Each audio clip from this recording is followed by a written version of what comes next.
All right. I believe that we're live. As always, I got that YouTube window, just to make sure that this is actually showing up on YouTube properly. Dog. Yeah, usually I do that kind of a little intro thing, but Right. there's no need. I mean, So we're not doing that. We're going live now. well, we're live, but we should just bullshit for a little while. Yeah, that's good. There we go. All right. I mean, dude, it's like I'm like bursting at the seams to talk about this record. I mean, the whole concept for this thing, I'm like, man, we need to get more informal. I just want to have Jeremiah on, as like semi-regular, Jim Norton on O&A style, Artie Lang, and sometimes we'll talk about a certain record. But now I'm ready to write a PhD thesis on this Bungle record, man. Well, I mean, yeah, a couple things, right off the bat. Like, I think a couple, whenever it was, like a month or two ago, you're like, yeah, I think it would be cool to have people come on and talk about records and just have that be a thing. And then we were texting about it, and then you asked me just like less than a week ago to do this, and it caused me, I listened to that first Bungle record basically all week. And I think something we're going to talk a lot about tonight, I believe, is at least from my perspective, how like universally misunderstood and maligned of a record it is, especially by like the cool kids. Oh yeah. And I listening to this record this past week, this is a record, and I don't know if you were aware of this or not, but this August, I just learned this on Wikipedia. We're actually upon the 30th anniversary of it. Oh wow. Month. Yeah, because it's from '91. August Nice. 91. This is perfect. This is perfect timing, man. This is Right. perfect timing. So this is a record, though, that I, as a teenager, age 11 to 20, listened to well over 1,000 times, and it's just baked into my DNA, and have not listened to in 10, 15 years, and it's not the record that I thought it was. No, same, man, same. Yeah, because we were talking about doing Disco Volante because that's the record that we like better, and it's kind of people kind of like it better. And once I got into that, I was kind of not into the first one or not that I decided it sucked or whatever, but yeah, it just kind of like fell away as like, oh, that's not really like Mr. Bungle is this whole other thing with Disco Volante, but it's like. I'm not saying that the clown one is better, but I'm glad we're doing the clown one, man, because I realized all this stuff about it, man. We got there's like so much to deal with so here. Much. But so much. You said it's a misunderstood record. I mean, I think it's misunderstood by people who like it too. I mean, I think like a lot of people, or I don't even know who likes it as an adult, but like. Well, I think that people, something that I think is crucial to this conversation, at least from my understanding, and it happens to coincide with this conversation, is I just watched that Woodstock '99 documentary the other night. Yes. And I watched the Limp Bizkit performance, which I mean, according to the documentary, was like the central point of rioting and violence and rape culture and everything that happened there. Yeah. And I'd never really listened to Limp Bizkit, and I was shocked by how bad that band is. But I think a lot of the dismissive attitude towards the first Bungle record, and probably Bungle in general, is not the music itself. It's what came after it. Bands like Limp Bizkit and Korn and what's the guy that just died? The fucking guys with the clown masks. Guy from Slipknot.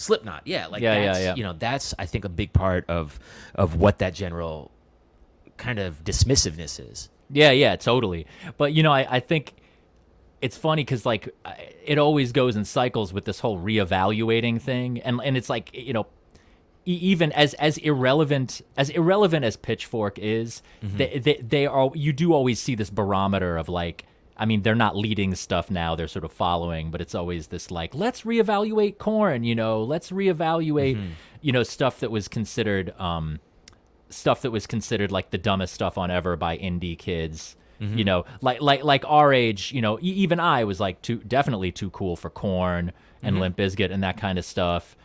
I just caught Bungle, and then when new metal happened, I was already like way too cool for that. But now there's this whole thing of like, oh, let's reevaluate new metal. Like Korn was actually cool. Like Limp Bizkit's not getting that. They're not getting that honor. Well, I mean, they don't deserve it. They don't deserve it. Korn, I'm down with the Korn reappraisal to an extent, somewhat. I mean, yeah, they're not. I remember one time I was somewhere and there was some like metal record playing and like I was like, whoa, this is kind of cool. What is this? And someone was like, oh, this is Deftones, and I was like, oh. Yeah, sorry. No, I didn't mean that. What I just said. That right. Cool. Right. No. Deftones. That's another band. Like, yeah, when they were around in high school, I was too cool for that. And then, yeah, the reappraisal of Deftones is legitimate, I think. Yeah, I think more so than those other bands. Even though I do believe that Deftones are genuinely stupid music. Like it's definitely transgressive, like knuckle draggy music. There's yeah. Well, I mean, I don't know how long we're going to go for tonight, and I'm sorry to cut you off, but 3 hours. Do you have a time limit? Because I'm just I'm good. I pinpointed one particular moment this week on the first Bungle record that I think genuinely spawned the most cringe aspects of all new metal. Like there's one moment, and it's like a 4-second moment on the record where I'm like, that's where that was like, it's like the Rosetta Stone. Oh no! What's the moment? It's in what I think. It's in the song that's always been my favorite song on the record, which is "My Ass Is on Fire." Yeah. Absolutely. By the way, we should go through these. We'll go through every track. We should go through these track by track. Right. That's always. I always thought that was the coolest song. I always thought it was the most like transgressive and just brutal, and like the Blue Velvet sample that starts it. What do you want from me? I want you to hurt me. Like everything about it, just like completely. But there's in the moment, there's like, I guess you call it the bridge or the breakdown. I don't know, but there's the part where Patton is quoting Dennis Hopper in Blue Velvet, and he does it like 3 or 4 times. He says, don't you fucking look at me. Yeah. And if you follow the arc of what his vocal inflections are, it's like, don't you fucking look at me. And then he does, don't you fucking look at me. Right. And then he's like, don't you fucking look at me. Right. And like, if you listen to any of that idiotic new metal, Korn, I think being the worst offender, they do this thing where it's like, I'm crazy. Yeah, the high thing. Yeah, no, totally. I gotta say though, man, I know that's a cringe element, but the thing that did a little bit Korn pill me or Korn reappraisal pill me was making the last Psalm Zero record at Machines with Magnets. That studio. I know it's. I mean, no. It's so good, man. Yeah. That guy Seth Manchester, the guy that records there, he is sick. Well, you heard that record. It sounds great. It sounds amazing. But he was after a long day of recording, he had these isolated vocal tracks. Jonathan Davis, the Korn guy, isolated vocal tracks from Freak on a Leash, and listening to that like really blazed on like the state of the art studio monitors. Mm-hmm. I was like, this guy actually has chops. Like this guy, I mean, he's not on the Patton level, but I was like, this guy is actually in control of his craft. Cringe though it may be, sure. But there is I think as musicians, any musician has the ability to appreciate hearing someone who operates as a professional. So like his machine, his like what he has and what he brings to the stage and what he brings to the studio, again, as cringe as it may be, as unlistenable as it may be, it's like you can't deny the fact that he has, this machine in place with which to execute professional music. Absolutely. Yeah. On a high level. It's also, I don't know, with a lot of that stuff, the new metal kind of thing, to me there is this thing of like, are you the attitude or the point of view? It's like, is it the bullied guy or the bully? Right. And it's, I mean, that's always, I guess, that with a lot of metal shit, but it's like, Korn, like those dudes were bullied. That's school shooter guy. Mm-hmm. And Limp Bizkit is the guy bullying you. I mean, that guy is just, I mean, there's nothing, I mean, he's mad. His angst is that he didn't get laid and is now going to be, well, I guess that's the incel thing too. But what I'm saying? It's like drunk guy after a bar, no one got laid, they want to fight. It's like, that's different than Korn, it's even just walking on Bleecker Street on Saturday night at 11 o'clock and hearing like the cry of frat boys, screaming. And it's really negative like toxic masculinity. It's it is. I know it's weird when like something as cringe as the word toxic masculinity. You're like, okay, I don't say corny shit like that, but sometimes you're like, yes, that's what it is. Definitely toxic masculinity. Yeah, that Woodstock '99 thing that bummed me out. That movie really actually like brought me down. Well, it was it's like I think a pretty defining moment in societal decay of where we're at now. yeah, man. Because like I feel like we were both at that age when that came out. We were already like 18 or something. 19. So it's like we were already like beyond. Like we didn't think that was cool, but like I didn't realize how grim it was culturally. I was like, oh, this is lame. I'm into Converge now, or whatever. But it's like we didn't realize like, no, this is it, man. Well, so I just want to say, and I want to make this very clear. I don't know if anyone's like signed in yet, but for anyone, we got 13 people watching. I want to make it extremely clear. We've been talking about nu metal already for like 5 or 10 minutes, and I want to make it very clear that like any criticism I offer of this first Bungle record, or what it spawned in terms of the influence that it exerted over like a lot of really, I think everybody in Bungle, I know a few of those guys would be like, yeah, those bands are terrible, and sure. we don't take ownership of that. But I just want to make it very clear, I have listened to this album, like I said, by the time I was 16 I probably heard it 1,000 times. So I genuinely feel like if I'm criticizing any aspect of it, it's from a baseline of absolute love and appreciation and admiration. Like, this is the shit that changed my life, and I say that unapologetically. Oh yeah. Like, I know, I'm sure we're going to talk about it, like, the attitude that the cool kids have specifically about the first Bungle record, because it's important to talk about it from that. Yeah, man. Well, because I remember, like, I was really into, well, first of all, I have a memory of walking with, you never met Alex Simon, but you know Dylan Sparrow, right? Yeah, no, I just sent you a picture the other day of you and Alex Simon. Oh, of course you know, because we went to summer camp together. Yeah. What am I doing? Yeah, he was from Bucks Rock. But yeah, like and Kim Abrams, we walked from the Upper West Side, Harlem, down to the Lower East Side. It's a long walk. And the entire walk just sang the Bungle, the entire record front to back, note for note. All the like scatting all the parts and the horn parts, like just walking all in unison. It's like one of my fondest memories. Well, okay, so how did you hear the first record? How old were you? And how did tell me about like the first time you heard that Bungle record. Well, I guess so I was into Patton since when I was like 11, I was into Faith No More, or whatever, 10, when the real thing came out. So I was like, I love this band, but I'm not all into bands. It's pre-internet, so you don't just like guzzle all the information. Everyone knew that T-shirt. He had the Mr. Bungle T-shirt. Tractor in my balls. Tractor Caught My Balls in the Epic, the video for Epic, right? So it's like, it was like this known thing. Oh yeah, he has this other band called like Mr. Bungle, but it wasn't like the idea of like buying that album just wasn't really a thing until I don't think I got it until I was like 14 or whatever. And then I finally got it, and it was like, it's weird because it was me and Chuck Stern. I mean, we were like deep up in this thing, but the thing that's nuts is like, I never liked ska very much at all. I mean, barely.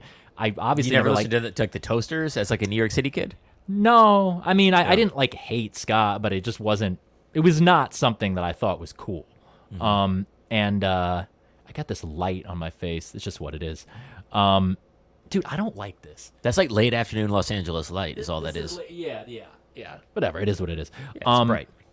But, I mean, those elements of it, what's weird is even getting obsessed with it, it was like in spite of the genre that is most of the album. Like, like nothing about it made me want to check out more ska. Nothing about it resonated with any interest I had in that musical form. But it was like, somehow just what they were doing with that.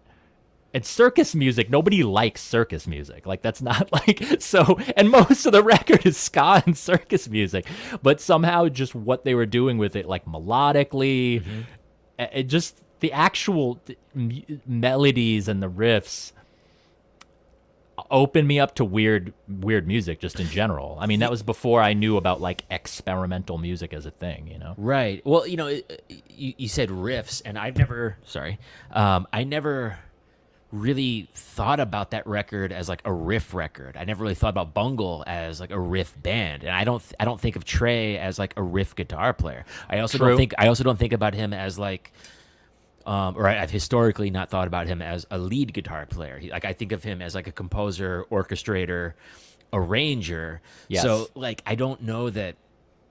Oh, we got Phil Price in the chat. What's up? What up, Phil Price? What up to everyone? Nathan Corder. We got Jim Winters. Oh shit! Thanks to everyone who's here. But wait, sorry, keep going. Yeah, Trey as a guitar player. Yeah, so like I never heard really any of their records as like riffs. I don't hear, I listen to, I don't know, fucking Slayer or something, or Melvins, and like you hear riffs. True. Yeah, no, maybe but you were in tune with the riffs, or well, maybe riff is a bad. Well, the bass lines are like riffs, the Dead Goon,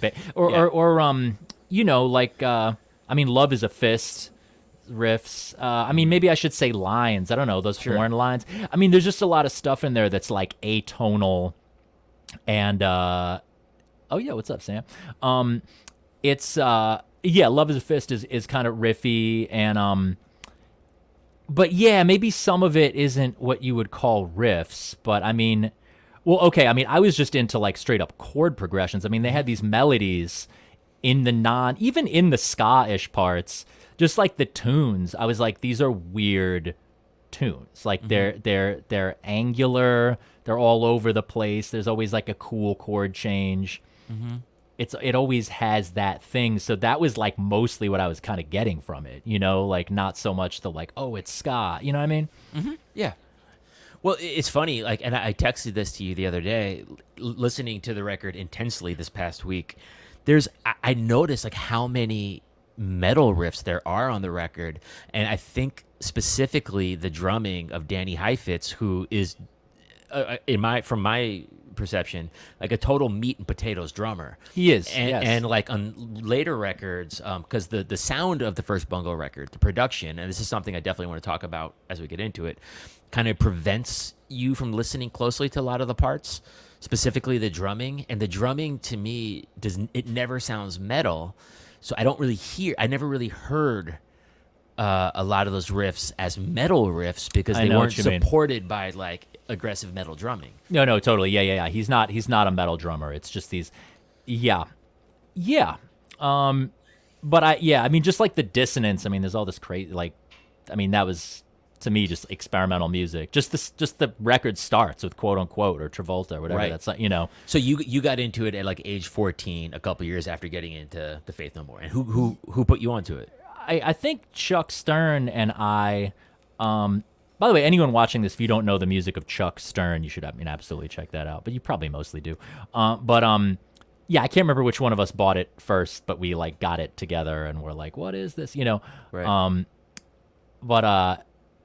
It's funny. Like you say the thing about the cool kids, we got into it at the time when other people in our little skater alternative kid crew in high school, they were kind of getting into indie rock. Everyone was into punk, like we were all into like punk stuff, but it was like there was like a few of the kids were turning into like Pavement, like indie rock. Like I'm into like tasteful, like adult, right. Like no, like I'm more like trying to graduate to like the college rock Yola kind Tango, of thing. Yeah, all that stuff. And it's like it was so fun being into Bungle. It's like, yeah, this is about like poo-poo, like pee-pee. It's about poo and pee, and it's ska. I don't even like ska, but fuck you. Like I'm gonna vomit ska at you. Like it was just, and I hated that slacker Pavement. I liked Sonic Youth, I had to admit. Yeah, at the time I had to get, you know what I mean? But there was like, I don't know, there was like, I was a little bit into like tasteful indie rock, but it was, you know what I'm saying? Mm-hmm. Like it was like this thing of like, oh, this is what punk is now. Like no, like Bungle's the most punk because it's just not punk. It's just it's vomit. It's vomit music. Executed on like a classical composer level of like of just brilliance and detail. Yeah. I heard it just like you, like when The Real Thing came out. I thought it was the coolest thing I'd ever seen on MTV. And it was honestly the first band that I was like, yeah, this is what I like. This is what I'm into. So like that, I think it was like for me, it was summer 1992. I came home, and I have an older brother and an older sister, and I was wearing a Faith No More T-shirt, age 12. And my brother had this friend named Heather who was like, oh, you like Faith No More? Like, you should listen to Mr. Bungle. And she let me borrow her cassette of it. And I still, like, I close my eyes and I can still, like, feel, like, looking at, I don't have the physical copy anymore. I've gotten rid of, like, all my CDs are, like, packed away. Yeah. But if you remember, like, the booklet is so colorful. Yes. And the inside the art, there's just so many, there's, like, all these little drawings. And it's, whoever did the art did this huge, like, crazy collage. And even the credits have, like, all these fake names. Yes. And Yes. and have all these, like, it's really hard. You're like, I don't know what this is. Like, this is, okay. I think honestly, and sorry if I'm, talking more about myself being dumb than I am about Bungle, but there was like, I don't think I understood the concept of someone having another band. I know what you mean. I know what you mean. Yeah. And then I looked at the credits and it didn't say Mike Patton. It said Vlad Drak. Yeah. And I just couldn't make sense of it. And then, literally, if you think about like a 12-year-old mind listening to that music for the first time, like, I don't know that I was prepared for it. Yeah. But I think the fun, because it's a very fun record, it was very inviting. The whole record is upbeat. There's not a ballad on the record. There isn't like a slow dirge on the record. Every cut is, hilarious in its own way. Yeah, man. I mean, the thing that's weird though is like when I was into it, like at first, I kind of wasn't into it primarily on a humorous level because I already was kind of like, poo and pee isn't really like funny, like that's kind of baby stuff, like but I wasn't put off by the humor. Like I really was kind of more on some like, I like what's serious about this, and the humor is like kind of funny, but I didn't like, I don't know, like when I would meet people who were just like, oh my god, like they were into it on like a frat boy level, which is something to talk about. I mean, it's all satirizing frat boy shit. I mean, it's sort of like I went through various like alternations of like thinking it was funny or not funny, or like, or like humor and music is stupid, but that's not what I'm into about it. Like all these different levels. And it's like listening to it this past week, I think it is a dark, negative, like really negative depiction of hell. Like it's dealing with like just like disability and like just sex on like the darkest level, and just like disgust. It's totally like there's no like I don't know, their personalities are like weirdly absent. I realized I've been obsessed with Patton since I was a child. I still don't feel like I know that guy. Like I feel like I know Michael Gira like better than I know Patton. He's like warmer. Like Michael Gira is like warmer than Patton. Patton is like something no one's ever said. Michael Gira. No, yeah. I know, but it's just like this fucking like, I mean, because Patton, he's like kidding the whole time. It's like not even earnest, but it is. I mean, it's art on the most like profound level, but it's like just the whole thing. I mean, without question, I think, we keep talking about the cool kids, and I think the cool kids are anyone from like, underground noise people to, serious metal people to serious jazz people. These are the people I'm referencing when I talk about the cool kids being dismissive of not just Bungle, but like the whole Patton sort of universe. And, I think a lot of, that instinct to be dismissive of it is the sort of cartoon quality that he has, and the fact that he's a virtuoso, and that those two things are always inextricable. They're always like, he always does those two things at the same time. Yes. When you hear that guy sing, when you hear him scream, and you hear this natural overdrive in his voice and this control over it, and his sense of timing and his phrasing, it's like there is just, it's incontrovertible that this guy is a virtuoso. Yeah, it's Diamanda Galas level of yeah. I think it's interesting that a thing of like things being reappraised by this like so-called cool kids. Also, what I love is that who the cool kids are like changes and shit.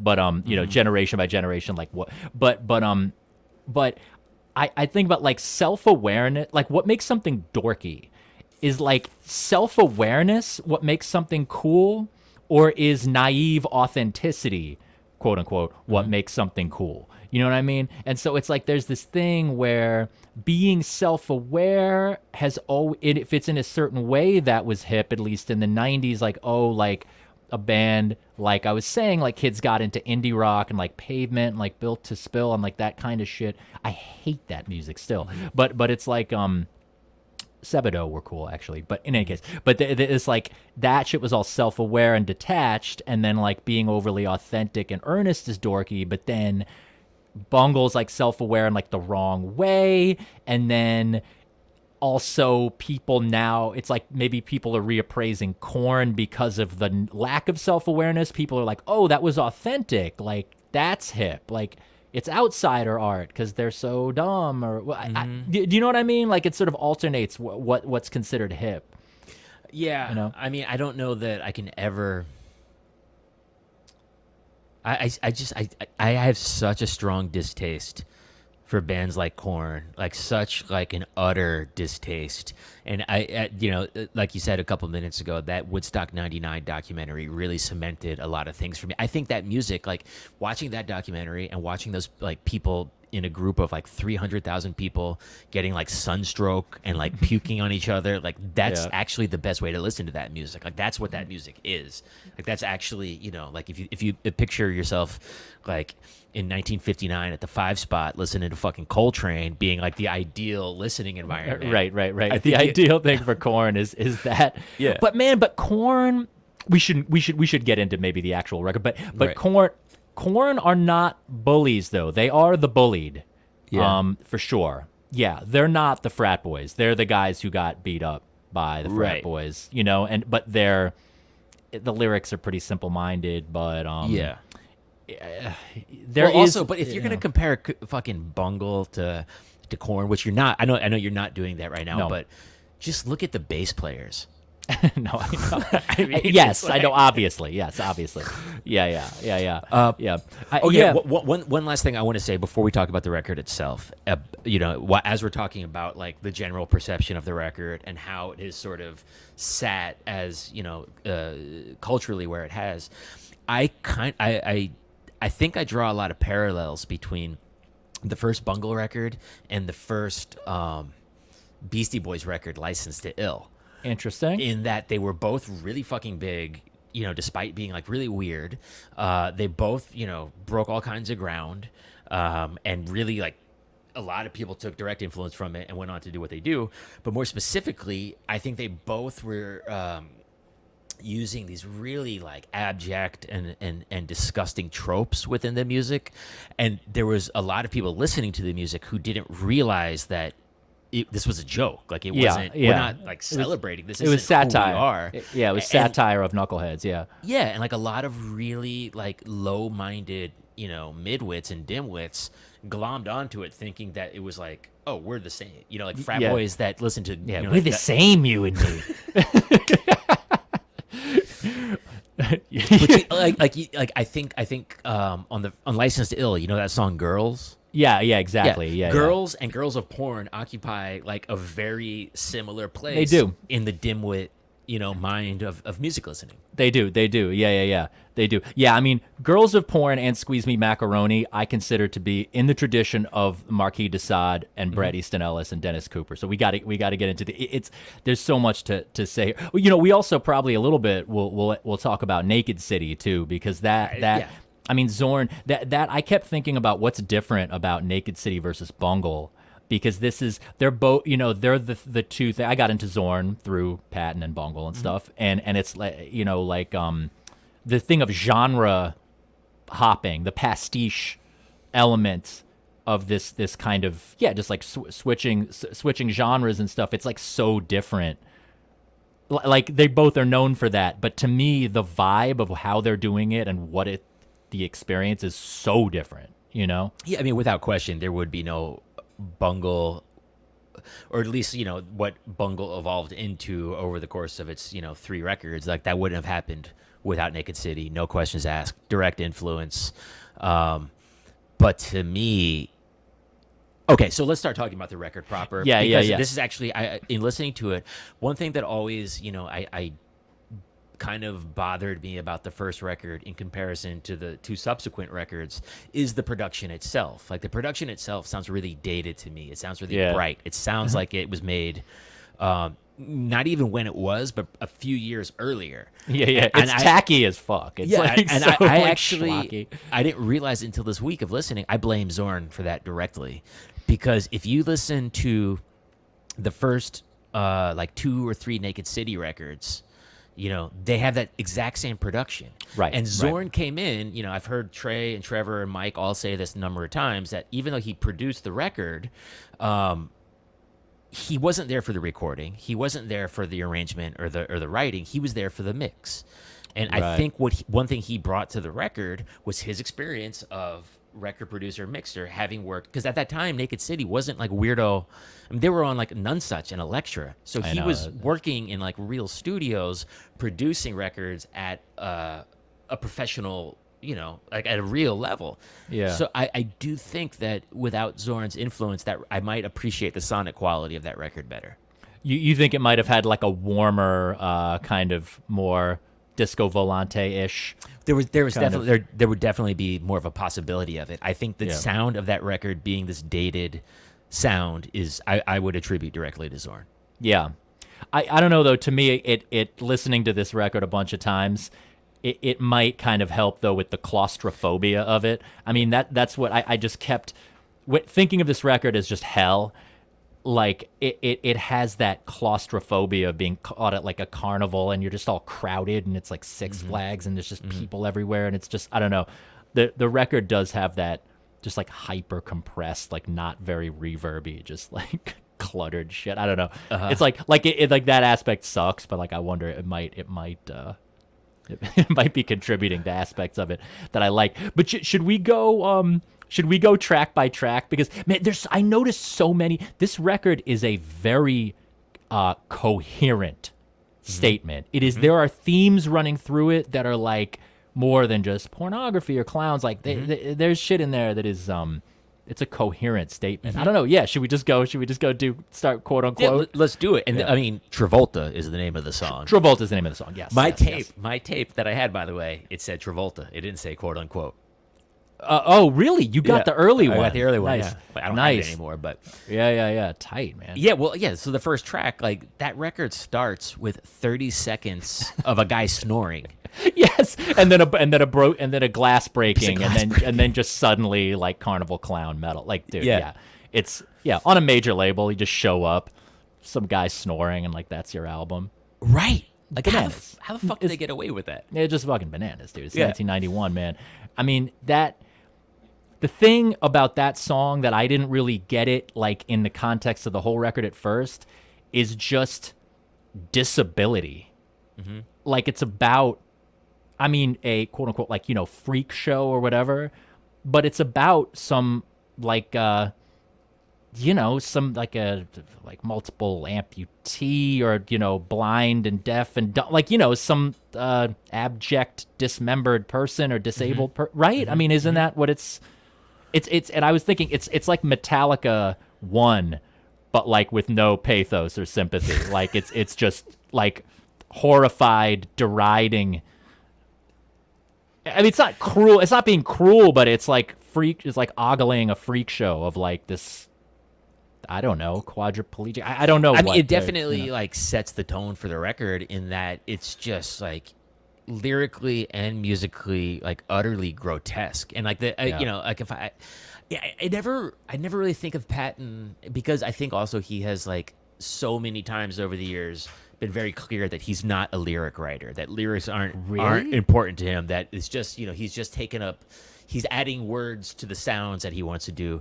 I don't buy it for a minute. I think his lyrics are actually really strong. I think they're really abstract. I think they're really coherent. I think they're really like very poetic. Dude, it's like Burroughs level shit. Yeah. I mean, it's even more, it's more elegant. Dude, he is on some, people remember Squeeze Me Macaroni. They remember all this doo-doo stuff, but it's like, he's got. We'll go through this. Well, so I don't know like track per track necessarily who wrote the lyrics, because I feel like that band has always sort of operated like with each tune being kind of attributed to one, composer within the band. Oh yeah, specific. Because I don't know who wrote the lyrics, but it is funny to me that 30 years ago, one of the last lyrics in the chorus before the song goes away is that he compares this guy to Hitler, Swayze, Trump and Travolta. In just painting a picture of like the most grotesque thing they can. Yes, no, I know. It's they're all sex symbols too. Hitler, Swayze, Trump, Travolta. Yeah. These are men, very able-bodied men. Definitely this person in the song Travolta is very much not that. Travolta's a dancer, a very good-looking dancer, you know. Yeah, Saturday Night Fever. A closeted gay Scientologist with a hairpiece as well. Yep. But that record. So that record starts with that song, and I think like a lot of young dumb people, like what instantly like hooked me was like, wait, this is circus metal. Yeah, this is circus metal. But listening to it now, one thing that's really cool and impressive about that song and the whole record, but that song in particular, there's so many layers of like mixed detail and just like weird kind of sounds that just kind of like they're not like a sound that an instrument would make, but there's something that was like overdubbed and just really helps paint this like really saturated. Yeah, it's so maximalist and just detailed. Phil asks, why did they have to change the name? I think they were just worried about Travolta. It was a legal thing. Yeah, Yeah, there was something like I think Warner Brothers got word from somewhere that it was going to be a problem. Yeah, totally. But yeah, there's so much like, also, it's like, there's all the production stuff and also all the like inside jokes, like field recordings and all this stuff. It has this vibe, like you can tell that they've been marinating in their high school inside jokes since like before high school. Like it has that sound, right? Of just, it's just bursting with just guys being friends through their adolescence and just vomiting like everything that they've been just, like every joke. I mean, I think something that really only became very clear to me this last week of listening was that there is so much self-referential material throughout the record, like specifically in the field recordings, almost as if like those guys knew that, like, if I have one regret as a musician, it's that I didn't save everything that I did growing up as a teenager. I would give anything in the world to get some of those 4-track tapes back, to get, the experiments with like that my brother and I did with boomboxes. I would give anything to have that back. And those guys had like the prescience of mind to go ahead and put it on their first record. Yeah. Like so much so that like, when Bungle announced, 2 years ago or whatever it was, that they were going to finally reunite after 20 years and they were going to play their high school demo. Dude, it's so contrarian. Sense. It's the most, I know, but it's perfect, right? It's perfectly contrarian. Yeah. And I think that same instinct to approach a reunion that way was already in place on the first record, and you can hear it because they're fucking, there's recordings of them as teenagers hopping trains. It's so cool. It's so like, that's that thing of them hopping trains, man. That made me real. When I heard that, I was like, I didn't even really notice that that's what it was like back in the day. And I was like, oh, right, they're hopping trains. That made me think about how American Bungle is. Like, you don't get much more American than hopping. Well, actually, Europe, they're all about the trains. But that like, I was thinking about like Harry Parch, right?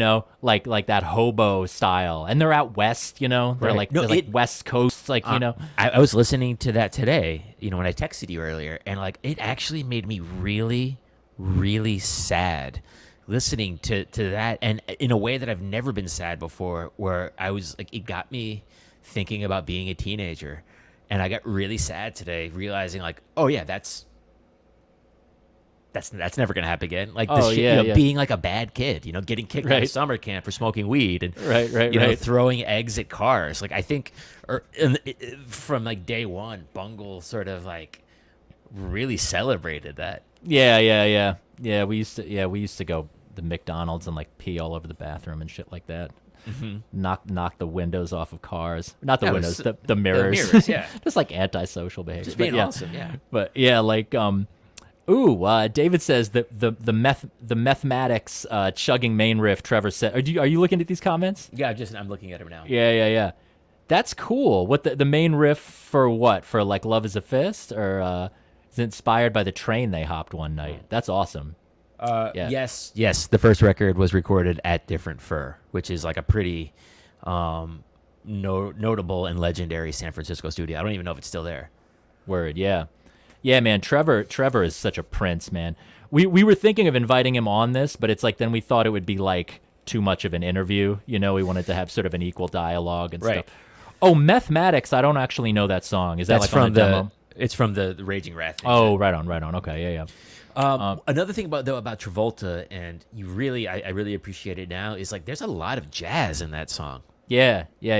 Again, Trey's guitar playing isn't the main focus. It isn't at the fore. But if you just listen to what he's playing, especially in sort of like the more quiet, sort of like floaty parts of the songs, Yeah, and the comping and stuff. Yeah, he's just little... like he's like a fucking solid jazz guitar player as an accompanist. Yeah, he's kind of like a complete musician. Yeah, that's the thing. Both him, they're very like Spruance and Dunn are like, they're not even just like jazz dorks. They're kind of like trained hyper pro state of the art.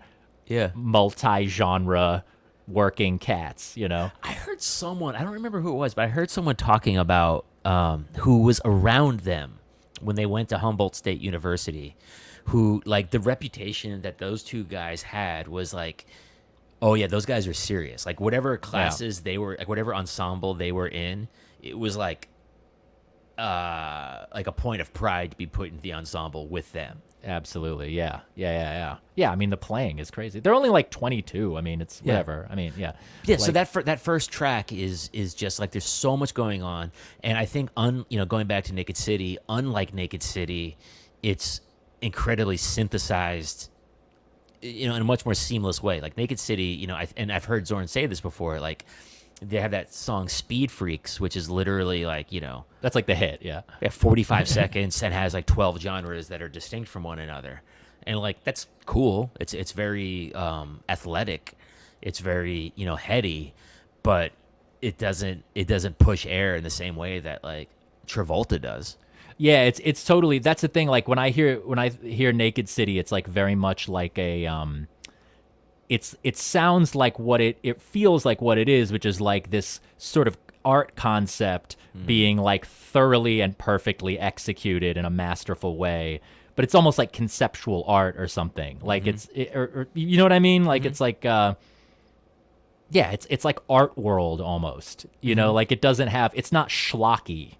I feel like Naked City kind of aimed to be like garbagey, but it still has that high art thing of like a composer composing stuff, whereas like Bungle actually has the like lowbrow garbage element and and more emotion, like, you know what I mean? Like yeah. I mean, Travolta has always been has been one of my favorite tracks on the record, and one of my favorite songs by Bungle, period. I think it has the most of all those songs on the record. I think it has the most direct aggression, like in a way, like it was a very smart tune to put at the top of the record. Like it's I think more than any other song on the album, it actually operates like a song. Yeah, totally. Yeah, it's yeah, I mean, just even on that, just on the level of straight melody and harmony and I mean, just those melodies are weird. It's like weird angular. Yeah, it's got like a verse, chorus, verse, bridge kind of thing. Yeah, it has like kind of like almost like this Kurt Weill kind of like Weimar, sarcastic kind of, like that sort of acerbic, sarcastic. That's the thing. Patton's his nasal vocal style is awesome in this. Like I don't wish he was doing the like mature style. Like it. Well, it's funny because I remember seeing an interview with Matt Wallace, who produced the first couple Patton Faith No More records. Yeah, and I remember him saying this thing about like when they did the real thing, Patton was doing this like really nasal vocal style, and that that Matt Wallace, the producer, was kind of like irritated by it. He was like, "You have a great voice, like you're doing this like extraneous thing that it would sound better if you just sang more naturally," and Patton like insisted on it. And it was funny listening back again this past week that he was still kind of carrying some of that over. The nasal thing isn't as prevalent as it was on the real thing, but it's still there. Yeah, he can still do. Yeah. He's still doing it. He still keeps it in the mix, along with the operatic. Yeah, Phil brings up a very good point, actually. Fishbone, which is, it's funny because they're so ripping and so part of this lineage. Like I definitely Bungle, I definitely gets stuff from Fishbone. 1,000%. I've heard all of them say it numerous times, and it's totally like if you don't hear the Fishbone influence on Bungle, you're deaf. Yeah. So actually, I would say maybe Fishbone is another example of like music that has ska in it that I actually was into as a kid, even though I never liked ska really. Well, I mean, a big difference, between bands like Bungle and Fishbone and the ska that they were doing versus like even like first wave ska, which is arguably like, or is way more delicious than garbage second and third wave ska, is that it's not anywhere like at the level of virtuosity that Bungle and Fishbone were doing. Right. Yes. Which was like it became like cartoon music with those guys. Yeah. No, totally. Fishbone too. Like the spirit is so different. Like to be Fishbone, even at its most angry, like it has that like uplifting, like spiritual quality. Like there's no like it never. At least what I remember of Fishbone, it's like doesn't have that like just morbid nihilistic like hell vibe. Like it's got some kind of like. I don't know. Do you know that Fishbone record that came out in '93 called "Give a Monkey a Brain and It'll Swear It's the Center of the Universe"? Kind of. I remember Black Flowers and the first song also. That's a dark record, and that has a lot of. Especially there's a song on there called like Drunk Schizo or something like that. That has like. Oh, my mom's a drunk. My dad's a schizo. I always felt like that. Like there was like some Bungle rap around there. Like Fishbone influenced Bungle, and then they were sort of like. Taking some Bungle influence on that song. Yeah, maybe so. Yeah, it's just dark. Yeah, dude. So we got Travolta, then you got Slowly Growing Deaf, which is Go ahead.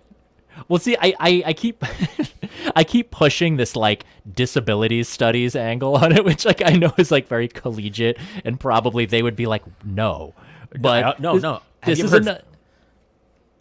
No, I was just gonna say this is another. I mean, I know it's about Beethoven, but it's about going deaf. I mean, this is another thing about losing your physical faculties, and there's stuff about how he has to smell in order to. There's a lot of stuff about smell on this record, and it's like that's definitely Trevor. Yeah. But okay, so have you ever checked out Trey's band Faxed Head?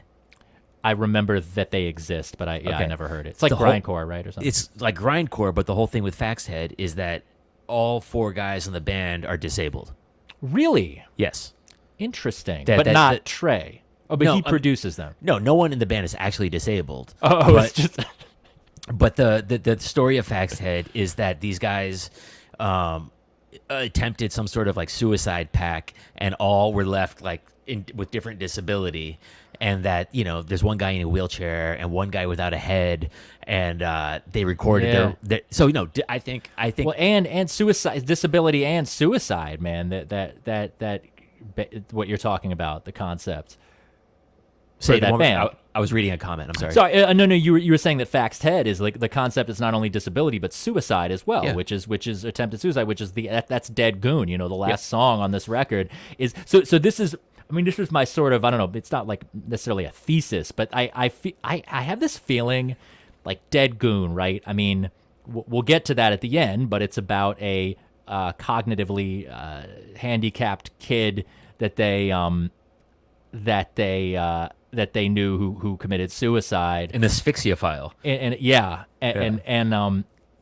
I think, I kind of feel like, I get the impression that traumatized them all, like, more than one song's worth.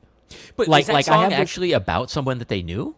Yeah. It's about an actual it's about an actual kid that like I didn't know that. Yeah, it was like the son of some landlord that one of them was like living in some place, and he would like the landlord would like send his disabled kid to pick up the rent money, and the kid hung himself while jerking off. I mean, he was like, I mean, it's like, I think that fucked them up more than, even though the attitude on it isn't exactly like, hey, the attitude on it is like, oh, how sick, it's dark. But I mean, I don't know, man, like the whole record is like about masturbating and like freaks, quote unquote. You know what I Yeah. mean? It's like, like, so, dude, it's really dark. So let's go back to track 2, Slowly Growing Deaf, because I cannot, when Bungle reunited 2 years ago and they played in New York, the first thing I did was buy 2 tickets and call my brother and be like, "You're coming up. I just bought you a ticket. We're going to see Bungle together." Because my brother and I saw Bungle together like 5 times when they were, before they broke up. And it was my older brother and his friends that got me into Bungle. And I hear Bungle specifically through the lens of my brother and I as like, preteen into teen being like shitty kids, and this thing that I always identified with in Bungle. And something that was like super specific to the time that the first Bungle record came out, but also that time in my brother and I's life is Twin Peaks. Yeah. Twin Peaks was on the air from I think like 89 to 91. Yeah. It Which got is canceled. exactly in 91, the period of time that this music was happening. And obviously the first Bungle record has numerous Blue Velvet references all throughout the record. Clearly, David Lynch was an influence on them.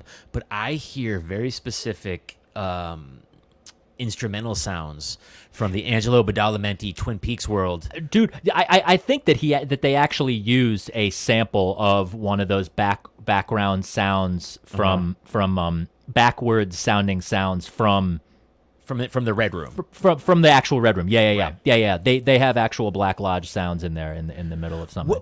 Well, I mean but specifically on the second track, Slowly Growing Deaf, okay, so it starts with this like really kind of funny cartoon ska riff, and then it goes directly into this like weird jazzy synth patch where Patton's sort of crooning, and that synth patch to me sounds like it was taken directly from the sound world of Angelo Badalamenti in Twin Peaks. Yeah, that sort of soft synth, Yeah. that sort of soft synth thing. Yeah. Anytime things slow down and there's some space, they've got that soft synth sound. I mean, Faith No More kind of had that too. Roddy Bottom kind of had that sort of choiry sound. I agree with David that the Twin Peaks reunion is on par with dude, the Twin Peaks reunion is sicker than the Bungle reunion.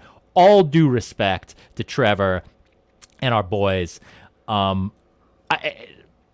Dude, no offense to the Bungle reunion. The Twin Peaks reunion was like, that to me is like, it's as deep as the first Twin Peaks. I don't know, man. Well, I mean, similar to Bungle, the Twin Peaks and Bungle reunion did the exact same thing, which is like, oh, we're not going to pick up where we left off. Right. Oh, did you think we're going to like play the hits? No. You Yeah. know what I mean? Yeah. But another like Twin Peaks thing that I hear specifically in this track, and whenever the Patton's vocals, when it goes to that sort of synth patch, he's singing in like a much softer, like almost feminine way than anywhere else on the record, which is like, to me, it immediately draws to mind Julie Cruz, and again, that sound world of Twin Peaks. Yeah. No, that's definitely in the background, which is, and I mean, Lynch does have that carnival-y kind of, I don't know. I mean, like fucking, what's it called? Not in the music, but just, I don't know, like Eraserhead. I mean, this is very Eraserhead-ish, a fleshy, limbless rectangle sitting on a pedestal, this kind of, and like the dwarf. I mean, this sort of, this is not exactly like respectful to people with disabilities, but This was 1991. People. this was 1991. This was 30 what I mean? years ago. So Yeah. Yeah, And, and also actually it's like, it's as much about freak shows as it is treating people like freaks. I mean, it's sort of about the general like horror of that situation. But yeah, man. I mean, I also, it's like, it's interesting they have a song about Beethoven too. I mean, Slowly Growing Deaf is about Beethoven. So I was saying, it's got that deterioration of the body thing, losing your senses and whatnot. But it's a great man going deaf. It's not a freak show. It's a great man. Although that's a type of freak show. Excellence. I don't know.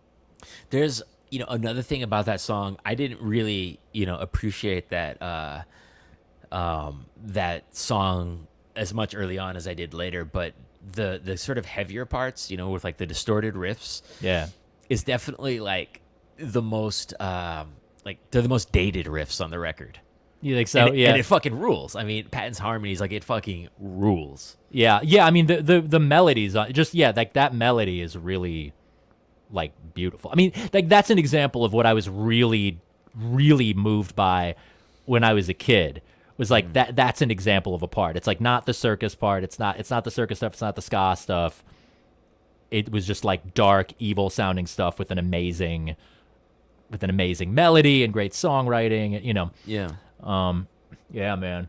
I mean that. Oh yeah, and that also. I'm looking at my notes. That song ends with him taking a shit for like 40 seconds or something. Well, that's definitely something worth mentioning about this record, is that it's authored in a way that's really bizarre. Like, I mean, I guess CDs as a listening experience have more in common with MP3s and streaming than do a cassette or a piece of vinyl, where, you know, the separation of tracks, you know, is less clearly delineated. Yeah.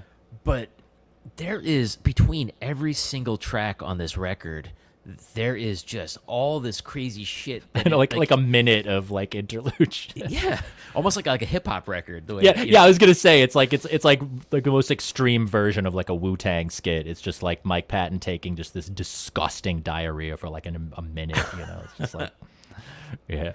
And there's that sample that plays over it. Is you know that sample where it's like most people, most folks. Yeah, what is that? That's fucking Colonel Sanders. Like there was. You know Colonel Sanders from the fried chicken? Sure, yeah, from like, KFC, yeah. Like there was some video of like they tried shooting a commercial with him for KFC, but he was like so fucking like mentally retarded that he couldn't even deliver. Sorry guys, he was so cognitively impaired that like he couldn't deliver a line. So there's this like famous tape that went around that were these outtakes of this KFC commercial where he's like, "I'm not getting anywhere with this goddamn thing." Yeah, the outtakes. By the way, on my live stream, you can say retarded if the person is not retarded.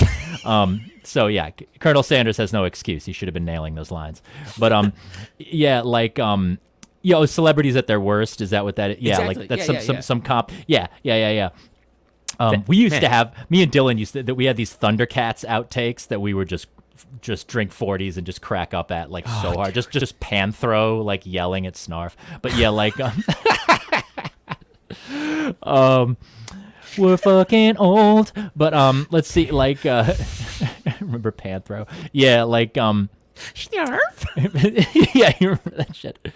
But dude, okay, so here's the thing though, right? Colonel Sanders, there's all this stuff on this record, man, with consumption, you know, and it's not just vomiting and shitting, but like eating. It's like consumption, man. And it's like, I know it can be very tempting to like force things into this overly academic, like I know, but I really do think there is some kind of like, maybe not a deliberate quote unquote critique of capitalism. I know, but there's this thing of just the grotesqueness of consumption, you know, just gluttony. You know, and I just feel like you see that in Squeeze Me Macaroni, which is next on the list, you know. Squeeze Me Macaroni, that's kind of where I was going with that Marquis de Sade thing of the excess, but also like American Psycho, you know. Like, so that's why you're talking about like Colonel Sanders. To me, that like kind of pivots into Squeeze Me Macaroni, because it's like that shit, it's just listing like brands. Like it's not just... You know what I mean? It's not just like poo-poo and pee-pee and fucking. It's like Dolly Madison and Baby Ruth and da-da-da-da-da. Like, it's just listing like Ronald McDonald just loves to be fondled. The Big Mac fucking, like the whole thing is just, it's got that American Psycho thing of just listing options for consumption, like listing possibilities of gluttony to the point where you're just exhausted. I mean, it's hell. It sounds like hell, the options that you have sexually. Or the food metaphor, like you know what I'm saying? Like, I mean, I think you're hitting it on the head in a way that like I never thought about. Obviously, as a kid, I didn't think about it. It was just, again, the pee pee poo poo was funny, but fuck.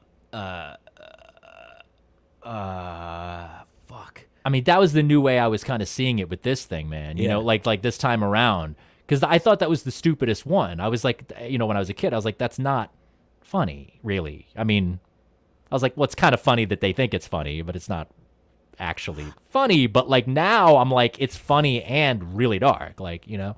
Well, yeah, okay. So one thing is just like, you know, again, to bring it back to like the License to Ill thing is to this day, the fact that I can still do every lyric of Paul Revere, even though I haven't listened to that song in like over 20 years. I was surprised when I was walking around the other day listening to this record that I was able to go along word for word with Squeeze Me Macaroni, which is actually like, I mean, the vocal performance on that is on some like Bone Thug and Harmony level. Oh yeah, like tongue twisterdom. Dude, diction, yeah.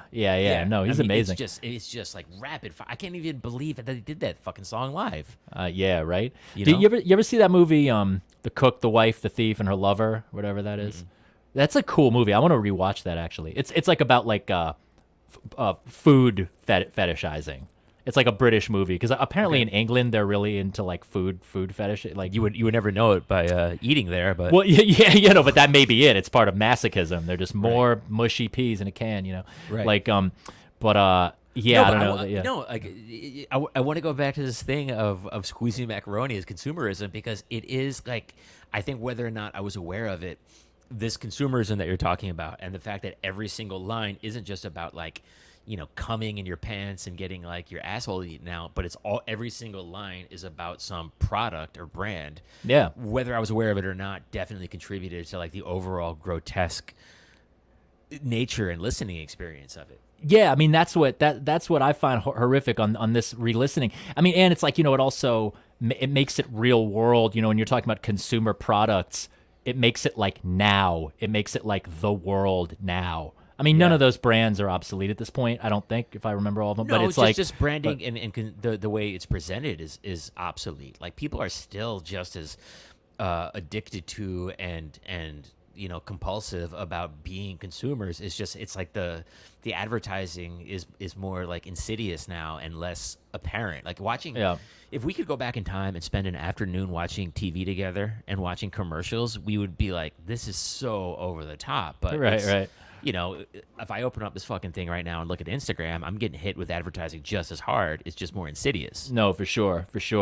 But that like, yeah, just the oppressive horror of like options. You know, this is why I'm calling it like critique of capitalism, because it's like Girls of Porn is like the same way. It's like we've got this and that and this, we've got this and that. You know, it's just like we've got everything. Like you can have any of this. It's so funny because You know? we'll go ahead to we'll get to Girls of Porn a little bit later, but I always thought it was cool and interesting that there is that RoboCop sample. Oh, which one is that? I'd buy that for $1. Oh, right. And yeah, and RoboCop is absolutely a dystopian, like capitalist hell. You know what I mean? RoboCop is like what Moldbug wants. By the way, we're not going off on that topic, but he's like pro RoboCop. But fuck yeah, I'd buy that for $1. Yeah. Okay, so another thing about Squeeze Me Macaroni, and dude, okay, I'm gonna put all my fucking fanboy fucking cards on the table right now, and say that, okay, let me get my mind together real quick, because this is like a three-pronged point. One is I've heard all the guys in Bungle talk about this over the years. Is they conceptually had this musical.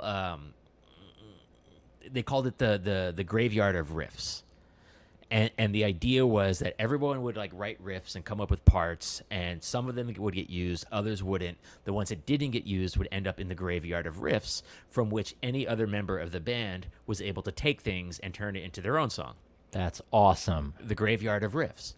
And it wasn't until Bungle they put out this new version of Raging Rats of the Easter Bunny that on the song, which is, I think it's a Trevor song, Spreading the Thighs of Death, there's a riff that appears later in a Fantomas record.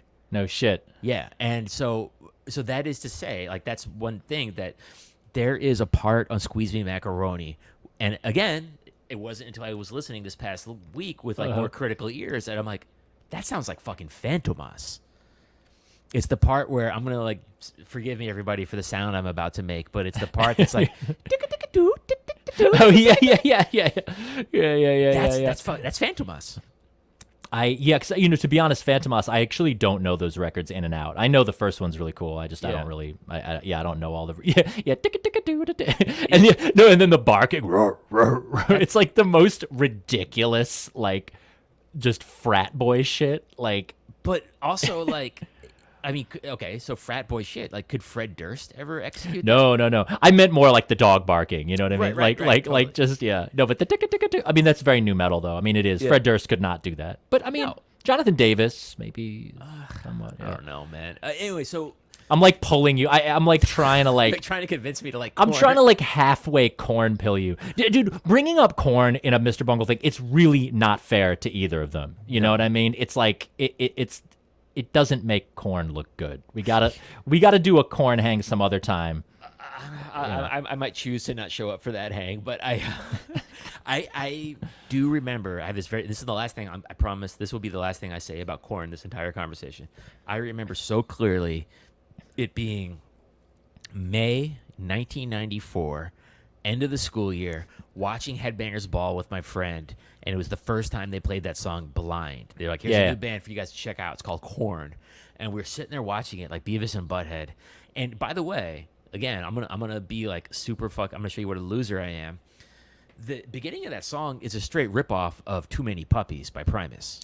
Yep, you're right. Yes, It starts with the ride cymbal. Yeah. Anyway, I remember we were looking at each other, and they started like the camera starts showing the guys in the band with like Adidas tracksuits and dreadlocks and shit, and we were looking at each other like, what's going on? This isn't good.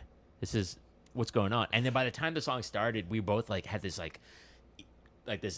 we saw into our crystal ball that something very bad was on the horizon. Yeah, I thought the same thing when I heard Korn as a kid, but now when I hear that song, I actually get goosebumps when he says, "What if I should die?" Anyway, I'm fucking a grown man and I get goosebumps to Korn. It's fine. Let's let's go. Okay, one last thing about Squeeze. Okay, Squeeze.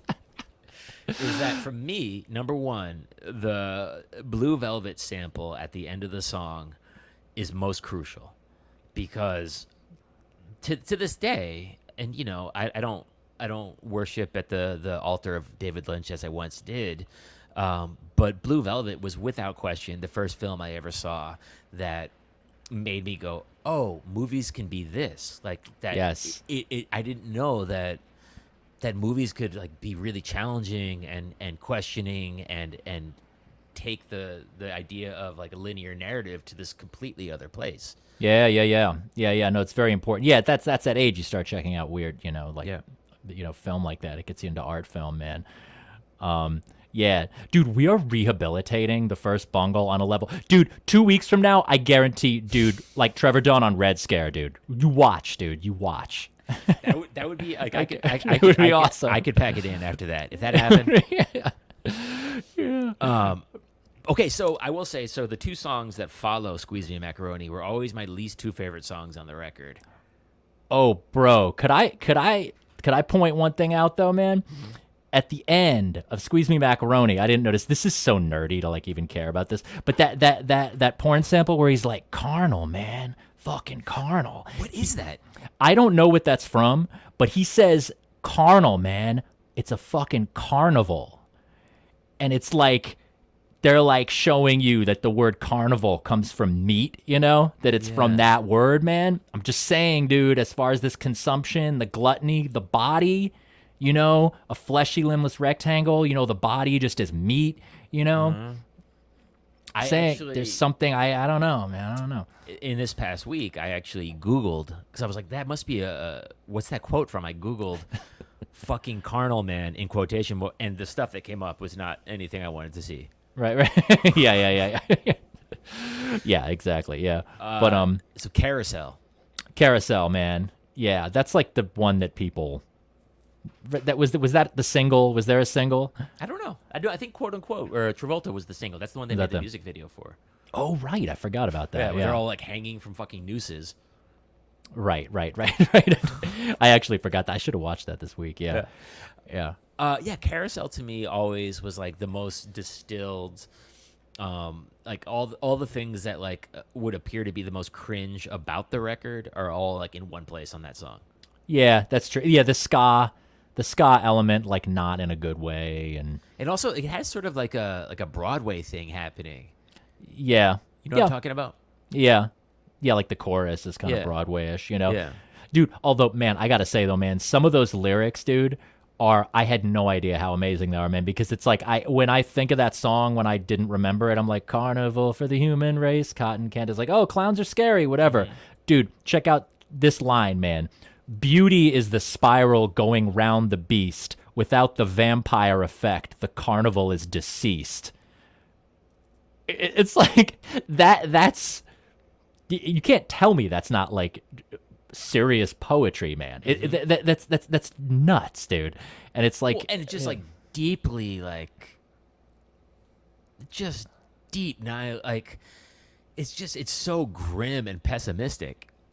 yeah. I mean, there's also, that's the thing. They're like, it's like at the end they're like twirling, swirling, spinning in the part, and it's like, then it's like, I think I'm gonna be sick. It's like this vomiting based on this vertigo of spiraling and circling. It's just like, to me, it's like, it's got this like vibe of like pointlessness. You know what I mean? To me, this is like the claustrophobia of like, you're just not going anywhere. You're just trapped in this like circling, spiraling hell.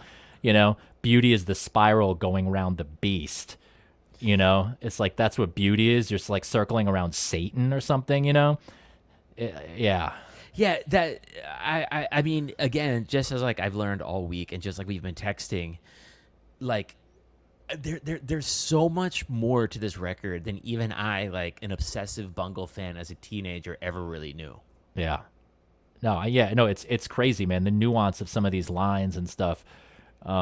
I mean, even the line, look in the mirror and see the clown in yourself. Like, I would have thought that was corny as hell, even back then. It's like, oh, cool, we're all the clown. But now I'm like, I don't know, man. Joker was an awesome movie about mental health. You know what I mean? I'm like, that line's kind of poignant now, dude. Like, looking in the mirror and seeing the clown and I don't know. I mean, the idea of the clown world. I know, we always talk about that. Yeah, clown world, man. That's what we're looking at, Yeah, I think the short shrift that I've given Carousel is perhaps a little unfair.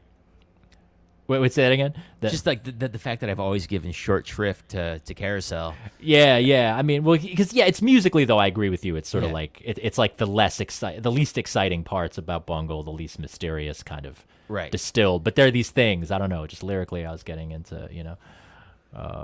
Okay, so Carousel goes into Egg, which was the other song that I never really took that seriously until literally today. Dude, that song is so much darker and more intense and more like introspective than I ever could have imagined. Well, you should, because this thing, I had these ideas about like that it was. I was like spinning off on theories. I was like, oh, there's this thing about the mother being drunk. And I was like, wait, is this about fetal alcohol syndrome and like the retarded kid who kills himself at the end, or disabled kid? So I was like spinning off theories, but you said that you looked up the song Egg and you found something else, that it's about like antisocial personality or something like that. According to Wikipedia. So who fucking knows, But like, I looked up just before we got on the call. I just decided to look at the Wikipedia page for the first Bungle record. And going through the list of themes that Wikipedia brings up, it says Egg is about asociality, and then it links to the the Wikipedia page for asociality. Interesting. Asociality, is that sociopathy or that's different? I think it's just the act of being antisocial. Yeah. Well, it's definitely an antisocial record. I'm interested though, in why Egg would be that. Egg would be that, like, specifically. Do I have? Oh no, I don't have all the lyrics brought up here. I had a tab of darklyrics.net up where I am. Is that where you found? That's where I found it. That's where I'm always looking up, like, NSBM lyrics or whatever, just morbid shit. I want to, like, whatever, the poison du jour I want to guzzle. But I mean, Egg, dude, you. Okay, here's a good line. I can't seem to differentiate between the yellow love you give and the white sex I take. I mean, I have no idea actually what that means, but that is mysterious to me, elegant poetry, like the yolk, the yellow of the yolk and the white of the egg. Like, what? That's about something. I mean, right? Obviously, I don't know. Like, Yeah, well, it has to be. Even if it's not like, I mean, lyrics are not, you know this, you're a lyric writer. They're not always autobiographical, at least not, literally, but figuratively they seem to be. Oh yeah, definitely. By the way, what's up, Vasta? I miss you on Twitter, bro. Wait, who's Vasta? Is that the Inundation? The Inundation is Vasta. Of course, he loves dark lyrics. But I mean that song, yeah, like that's a kind of like right, for a while I didn't take that seriously because it's like the most carnivaled out. I mean, it's like the silliest one, just egg. But then lyrically, I'm like kind of returning to that in like a deep way. It's like all this stuff, the self's coagulating. It's like some stuff about becoming a self, but then not being able to differentiate. Like I don't like this is slowly becoming part of the water. Yeah. Like, are you dissolving or are you coagulating? I wonder if there's some fetal alcohol thing in there though, man. Because I pulled this line. It goes, he's like, the flooded cyst drains itself of pus. The lonely stomach chills unless it's drunk. And then there's some stuff about like the mother's body, like in the tanning salon. Like, bro, like, I feel like Trevor has always been like the poet of the band. Yeah. Especially as like a lyric writer. I feel like he has a,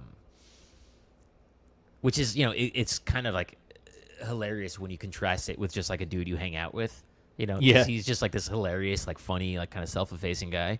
But his lyrics like have always had like a deeply poetic quality to them, and actually give the listener the opportunity to like sit with them and dissect them a little bit and kind of not have them have answers necessarily, but are just really interesting on their own. Yeah, totally. It's oh yeah, Jim Winter says you check that comment. He's saying that it's about birth, death, and the potential meaninglessness of existence. I could feel that. I kind of got that vibe of the futility, like at the end when he's like, an egg comes out of a chicken comes out of an egg. In my mind, I was like, oh yeah, that's this pointless like carousel of existence, just like round and round, just like just just the body, just disgusting body, pregnancy as a malignancy,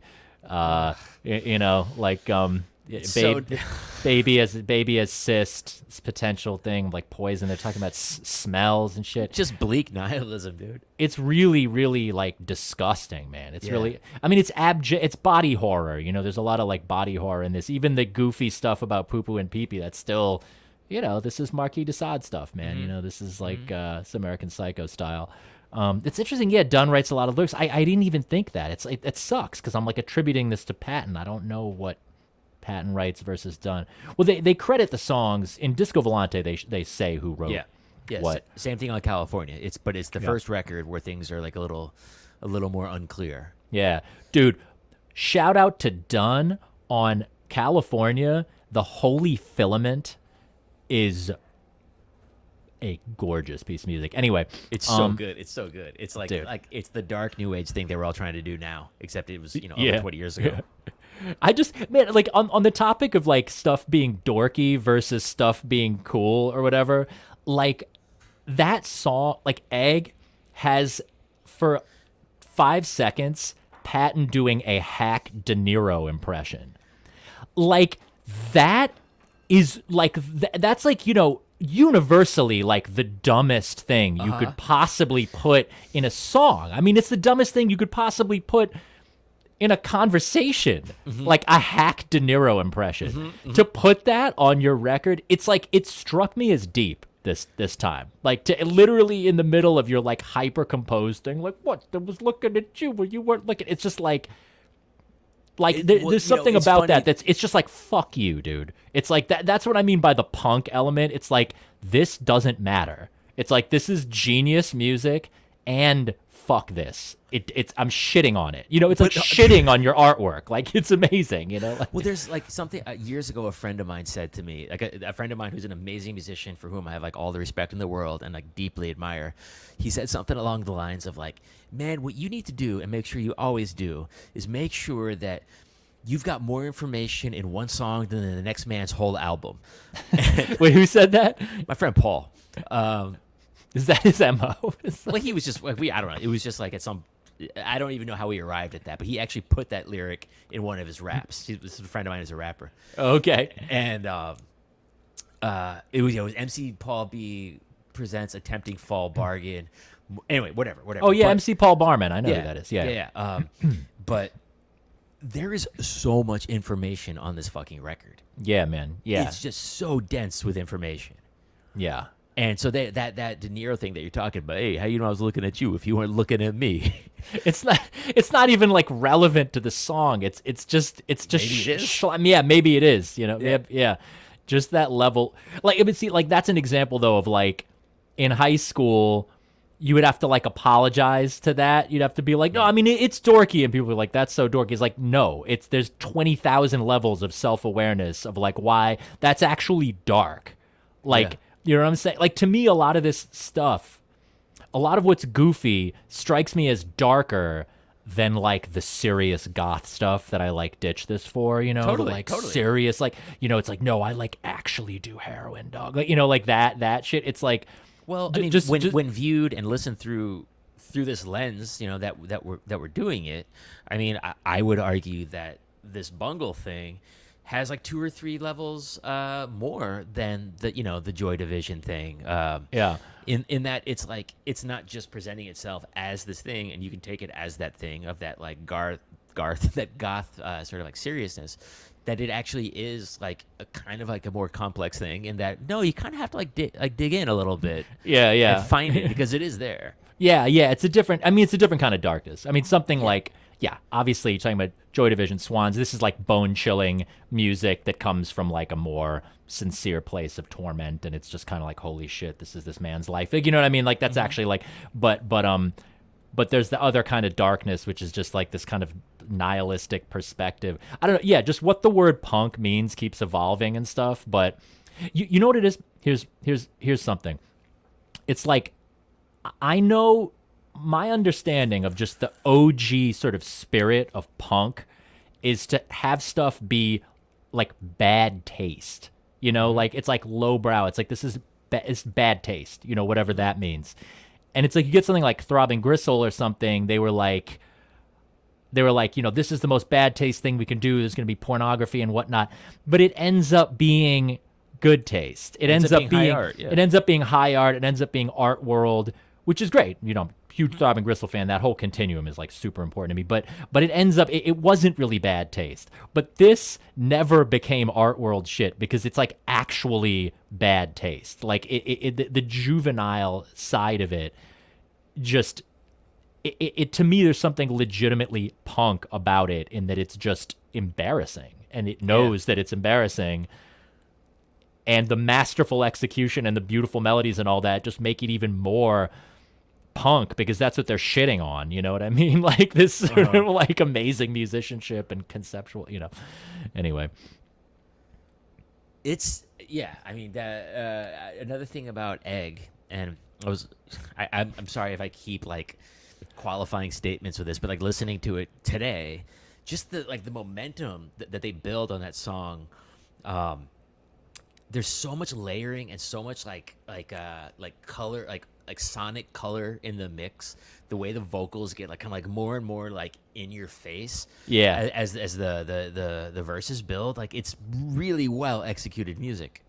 Yeah. It's all these like the horns are all like the arrangements are all like detailed and like interlocking. There's so much interlocking orchestration stuff, right? It's funny, man. Like how, you know, like I was saying about Trey's guitar playing and Trey's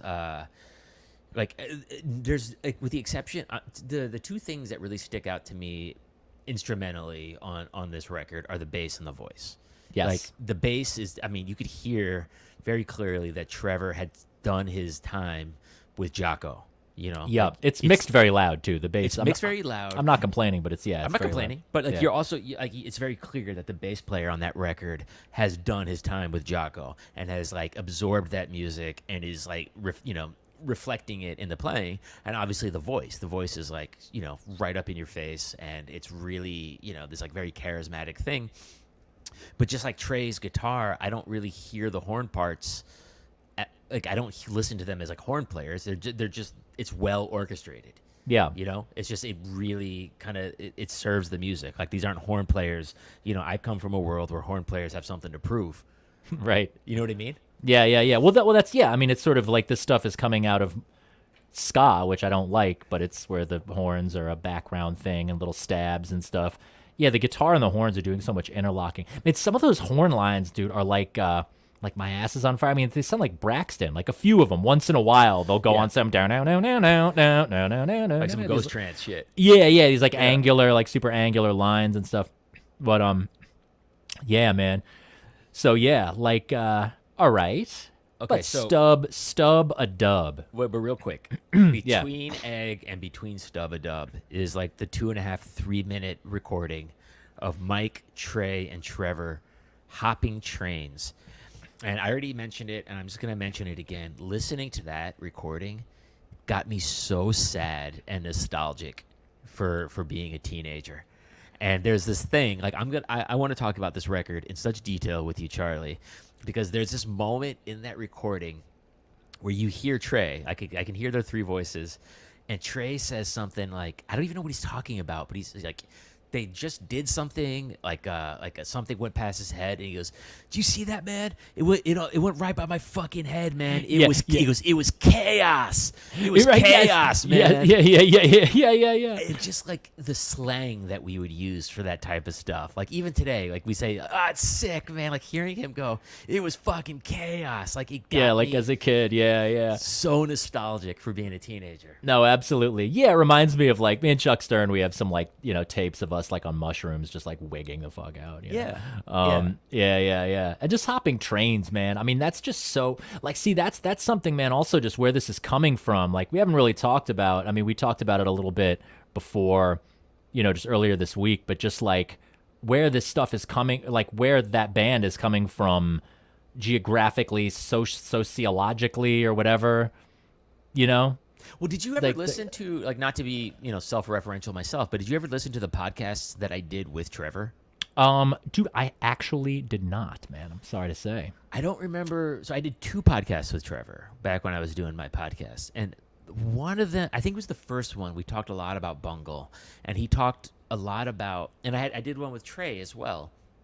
And something that I came up with both of these from, and I think, other people have brought this up with them as well. It was like, how did the three of you find each other in this? Like, have you ever been to Eureka, California before? I have, yeah. It's like it's like Arcata is like the cute hippie version of it, and then Eureka is like the meth tweaker counterpart, sort of. Right. So it's always like kind of curious, like how these three found each other, and developed this this like triumvirate of curiosity and musical prowess. Thank you, David. It really was.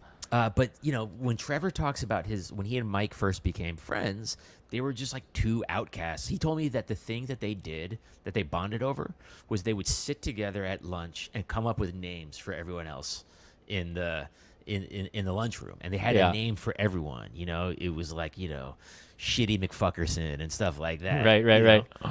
And I feel that in the music. I feel the sort of like exuberance and just like dying to get out of what they're in. Yeah, it's like marinated, like that like high school friendship just marinated, but like also like that pressurized like bursting, to get out of where they are and stuff, It's like, I mean, like this is another thing with the whole like high art versus low art, like the hip, the things being hip or not hip. We were kind of talking about this, these guys were not coming from a suburb of a big city or something, they certainly weren't coming from some elite hip artsy world. And it's like, I mean, they weren't like super poor downtrodden families or whatever, but they're from a kind of a methy, trashy kind of, what I mean? The methiest place in America. And like, what I mean? So they're like maybe, I mean, I don't want to talk out of school about all their like family backgrounds and stuff, but I was saying like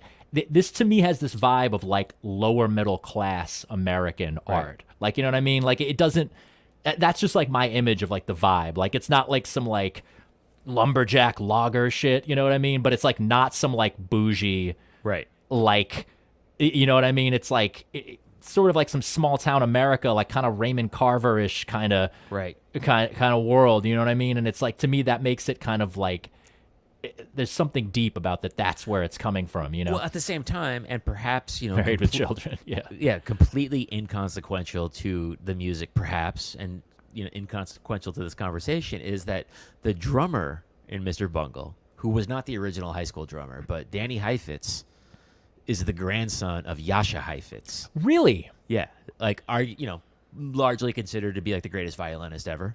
Yeah, yeah. Oh, this I did not know. Okay, Yeah. well, that's a pedigree, clearly. Yeah, it's definitely a pedigree. Yeah. So, okay, I grew up with the cassette of this album, and it's just worth mentioning that where we are in the conversation is where side A turns into side B. Stub-a-Dub is the first track on side B of the cassette. Okay, all right. Yeah, so that may be, like their choice to have the egg, the train hopping outro. Maybe, that's like the end of the A side of the cassette. That kind of makes sense. Yeah, that makes sense. That makes sense. Yeah. I think I went straight to CD with this one. Right. With what? Yeah.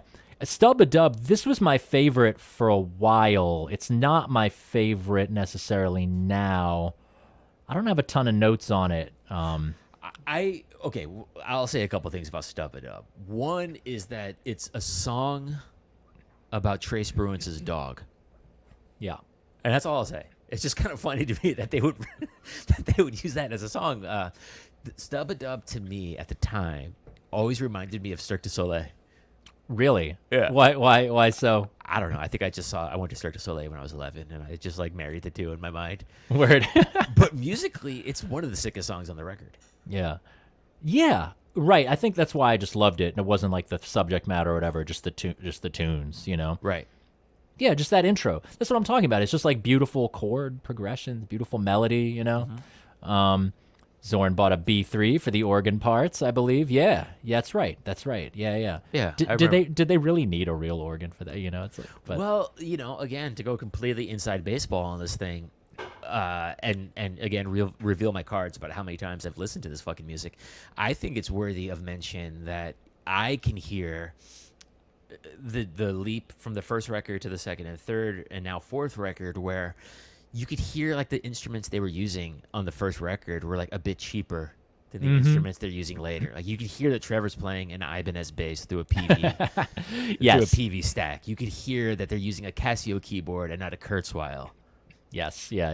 You Yeah, know? there's some chintziness in there that's good. And it's definitely part of the charm. I mean, again, Trey, the guitar player, and I remember him telling me that another thing that Zorn sort of insisted upon when he got his hands on the record for the mix was that some of the guitar parts either be like reamped or replayed to like a real stack. Yeah. Yeah, I could see that. Reamping guitars is great, man, when you get the direct. Yeah. Yeah. Yeah, I don't know if was reamping a thing back then? Maybe. I don't know. We did that on like one of the first, I think on the first Z's record, we reamped stuff because Colin in his old studio didn't have room for us to do both. Right. So we like tracked it direct and then reamped it in the Wait, whatever. hang on for hang on for 15 seconds. I just got to refresh my glass. 15 seconds. Word. Fucking hard drinking man. We've got some good people in the comments here, man. Let's see if there's some comments for me to respond to. Yeah, Phil raises the point that he asked how many bad taste choices would have been made if they were not on a major label. Yeah, I could see that just being like, just the ultimate contrarianism, Well, so, something, you brought up Z's, and I mentioned this to you the other day, and just circling back for a second to, the biggest criticism that, you could have of Bungle and the first Bungle record isn't the music itself, but the influence that it had on, like, some seriously horrific music. And I mean, that, beyond the bands that we've been talking about, did you ever hear this band called Dog Fashion Disco? No, it sounds like that, though. Like, just the worst of the worst. Yeah. And I don't think there was any way to draw influence from Bungle that wouldn't go one or two ways, which is like you put something forward that's just absolutely like the most aesthetically questionable like the Limp Bizkit, the Dog Fashion Disco, that stuff, or something like Z's, early Z's specifically, where it's like, and I don't mean to like butter your bread or whatever, but like take the complexity, take the edge, but to take the actual mechanism of adding like quirky organ parts over metal riffs, of inflecting some rap into the way you deliver a vocal line. There's just no way that's going to be good. Yeah, no, for sure. Well, I mean, stuff like, talking about Z's and that sort of hyper complex so-called brutal prog. I mean, that was, I know that no one in Z's was into Mr. Bungle at all, including me at the time. And but Bungle was in you. Right, it was. But as far as like getting into Mr. Bungle as a kid, that might have influenced me to get into sort of like quote unquote like complex music. But really like in a lot of ways that Z stuff was kind of like doing absolutely everything to be like no genre, or like whereas Bungle is like a million genres. Right. And so for me it was like, Z's and that kind of stuff is all about modernism, not postmodernism, if those words even apply. Just like being like, we're into complexity from like a 20th century classical standpoint, which I know Trevor, Dunn, Spruance, Patton, they're all super into that. But the first Bungle record is not. Well, really. But I think that's what I'm saying, though, is that it's literally like this divergence, like two directions, and like a branching off, yeah. Yeah, and I think that's the choice that a lot of people who were so influenced by Bungle kind of, whether I don't think the importance of Bungle could be overstated.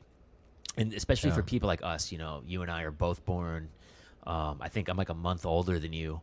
For people our age, almost everyone, a lot of people we know would point to Bungle and the first record as like the entry point into wherever it is we ended up, whether it's like electroacoustic composition, brutal prog, free improvisation, free jazz. Like it was where, for people like us that, went to Spencer Gifts or whatever, and, were like psyched by the most subversive shit on MTV, it was like one step beyond. Yeah, no, for sure. Vasta not only knows Dog Fashion Disco, but he bought it tight. Vasta, it's the worst, right? Please confirm that by adding a comment.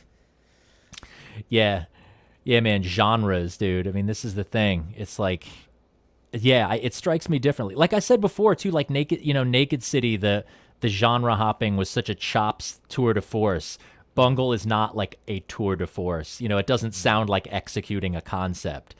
It sounds like you're vomiting and you ate a lot of different stuff, and it's just projectile at you, I think with Bungle, like the most genre hopping that band ever did happened on California, but even then that was through the lens of like the Brian Wilson production aspect that Trey took on. So even though like within there is actually genre hopping within each piece, it's less apparent and less obnoxious than Naked City because it's under the auspices of this like gigantic Phil Spector, Brian Wilson-esque production. Yeah. It seems like on California, they were like, let's make it more seamless, do like a more seamless version of what we're already kind of into. Yeah, under the pop arch of pop. Yeah, totally.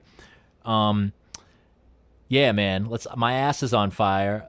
Yeah. By the way, Stub-a-Dub also body deteriorating. The dog, glaucoma, cataracts, cloudy eye. If you can hear me throw up, dragging its ass, its ass. Like this is more sort of like body deterioration. There's this like, this is kind of thematically. Then you get, there's more of this stuff, and my ass is on fire, man. This was my favorite for a while. Mm-hmm. It might be my favorite. No, Dead Goon is my favorite, but yeah. But yeah, my ass is on fire. I don't know. What are your first thoughts on that one? I think of all the songs on that record, it's probably tied with Travolta for having influenced the most, egregiously bad new metal stuff. It has like the dissonant chords and the sort of like, quirky metal as it's like the quirkiest metal song on the record. It also has the most direct aggression on the record. Yeah. And like I said earlier, I think there's that moment wherein Patton is quoting Frank Booth from Blue Velvet that I truly believe is like the sperm hitting the egg of like a lot of horrible nu metal vocal stylings. Yeah, that's in that song. That's right. Yeah, That's yeah, in yeah. that song, and it's still like in spite of all that, it's also the end of that song where it starts with this sort of like doomy sludge riff, and Patton's just singing redundant over and over again. Yes, yes, and then yes. it just one repeat after another. It gets more violent, more noisy, more just like this. I remember my brother, he was listening to it with me, and he saw how into it I was. He's like, I just picture people like shitting on each other and like pissing on it themselves like to this. Like this is like really fucked up. Yeah, yeah, man. I mean, well, I mean, the word redundant, that's the thing. I mean, this was something that I never really thought about before, but listening to it just especially today, that thing about the carousel, the futility going around and around, vomiting because of that, the like a chicken comes out of an egg comes out of a chicken, just this futility, just like redundant, the redundancy of all the consumption, the listing of the brands, the porn, the sex, it just everything. It's like, this is boring. You know what I mean? Like he says boring in that. He's like redundant, and then there's somewhere the lyric boring is in that end part. It's like, there's this sense that this is like repetitive, all of this fucking, just the sex and violence and just like life and death. It's just like. But also, we were talking, just about like the lyrical content. It's also the most directly aggressive, True. and sort of like, it has, something that band always like worked a lot, thematically, something that they dealt with a lot, and was perhaps one of the most unsettling aspects of the band, which, by extension made it one of the most compelling aspects of that band to me, was a recurring theme of domestic violence throughout that music. Yeah, And actually. that's in that song. I never actually really even thought of that altogether. Well, because, on Disco Volante, you've got, aren't there two different songs with domestic violence in it? Yeah, there's one called Violenza Domestica. Domestica, yeah. Yeah. And then the one after it is After School Special. Yeah. Like it's definitely a theme, and it's definitely, it feels like, I mean, I don't know if you remember, growing up in the 80s, I feel like a lot of the like after school specials and things that we watched, that was a recurring theme, like the kid showing up to school and having to wear a sweater or something to like cover up a bruise. Yeah, that's right. Yeah. It's like a very evocative image, and it's something that is really recurring, and you hear it in that song in particular, where he says something like, who's hiding things from me? Yes, right. Clumps of hair in the sink. Yeah. Who's hiding things from me? Yeah. There's it seems like maybe it's personal to someone in the band or something. I don't know. I mean, I don't know. Like I don't want to. Again, don't want to talk out of school, but like I do believe, as lyricists, I think they're all very adept. I think Trevor and Patton, specifically at sort of painting these pictures that are like really unsettling. I think either one of those guys would have been really good like short story writers. Oh yeah, big time. Yeah, man. Yeah. Like, what else? Yeah. I mean, this is, paraplegic in Human Liar. It's like this the thing, it's like this like disabled bodies and stuff. Paraplegic. Well, also that song, and it's something that was always like, compelling to me about Faith No More, is that it has, and I'm using the word I'm about to use, don't get it twisted. This is not like anti-woke language I'm using. This is like a specific language I'm using. But like there's sort of these like oriental scales. And on the chorus of My Ass Is on Fire, he says, it's not funny, my ass is on fire. And then the guitar line.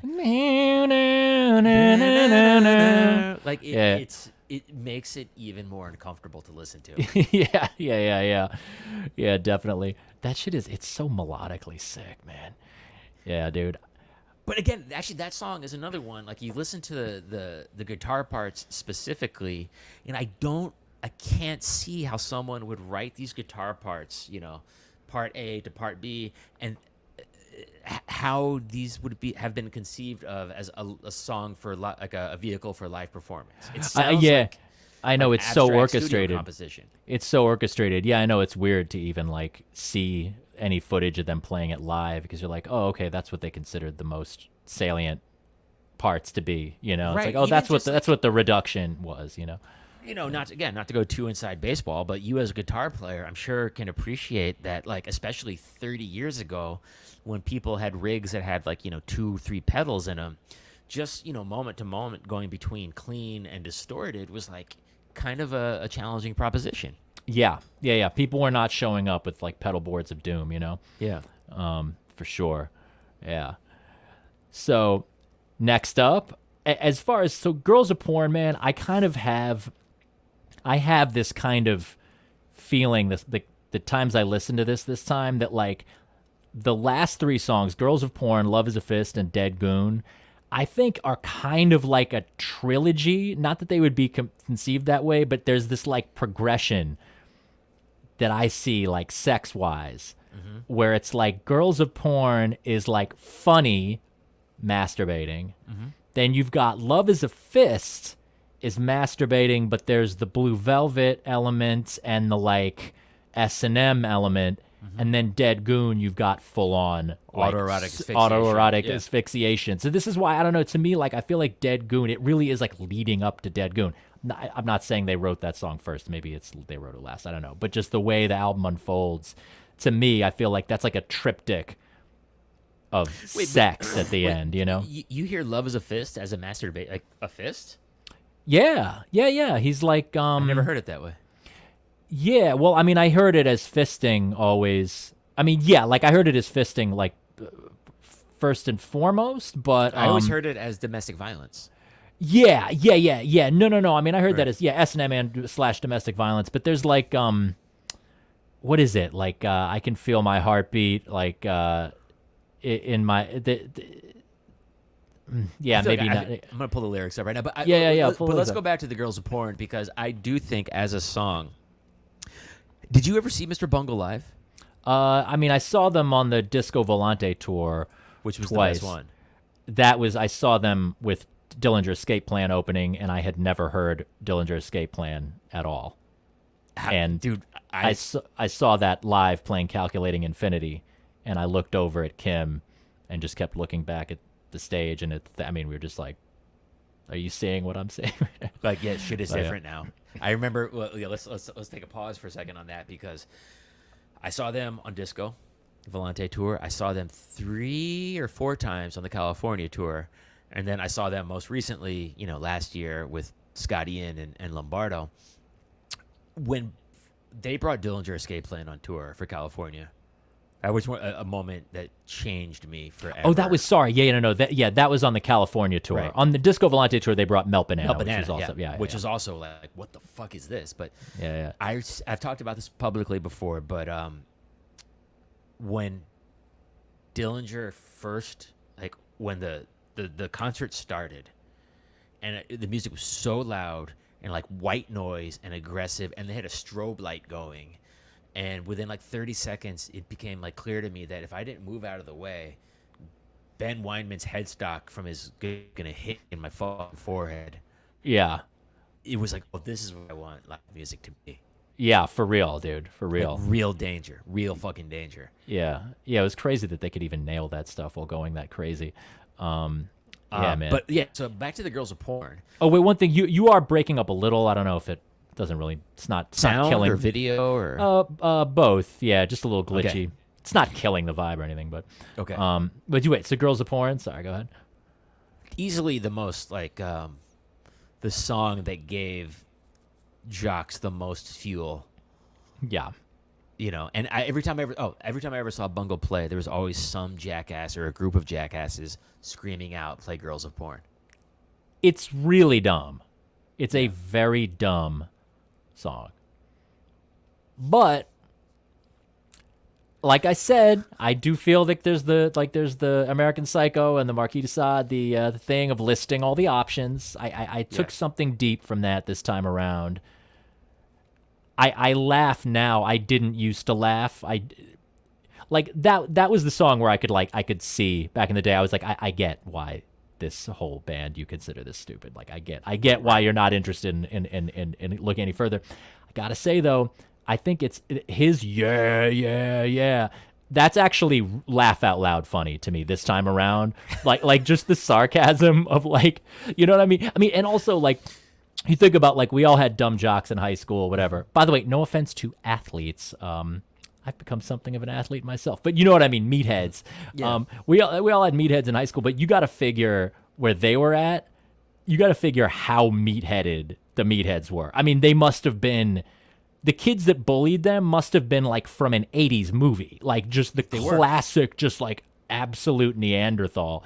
So just Ogre from Revenge of the Nerds. Yeah, literally that guy. And it's just like Bungle making fun of them in that. You're just like, yeah.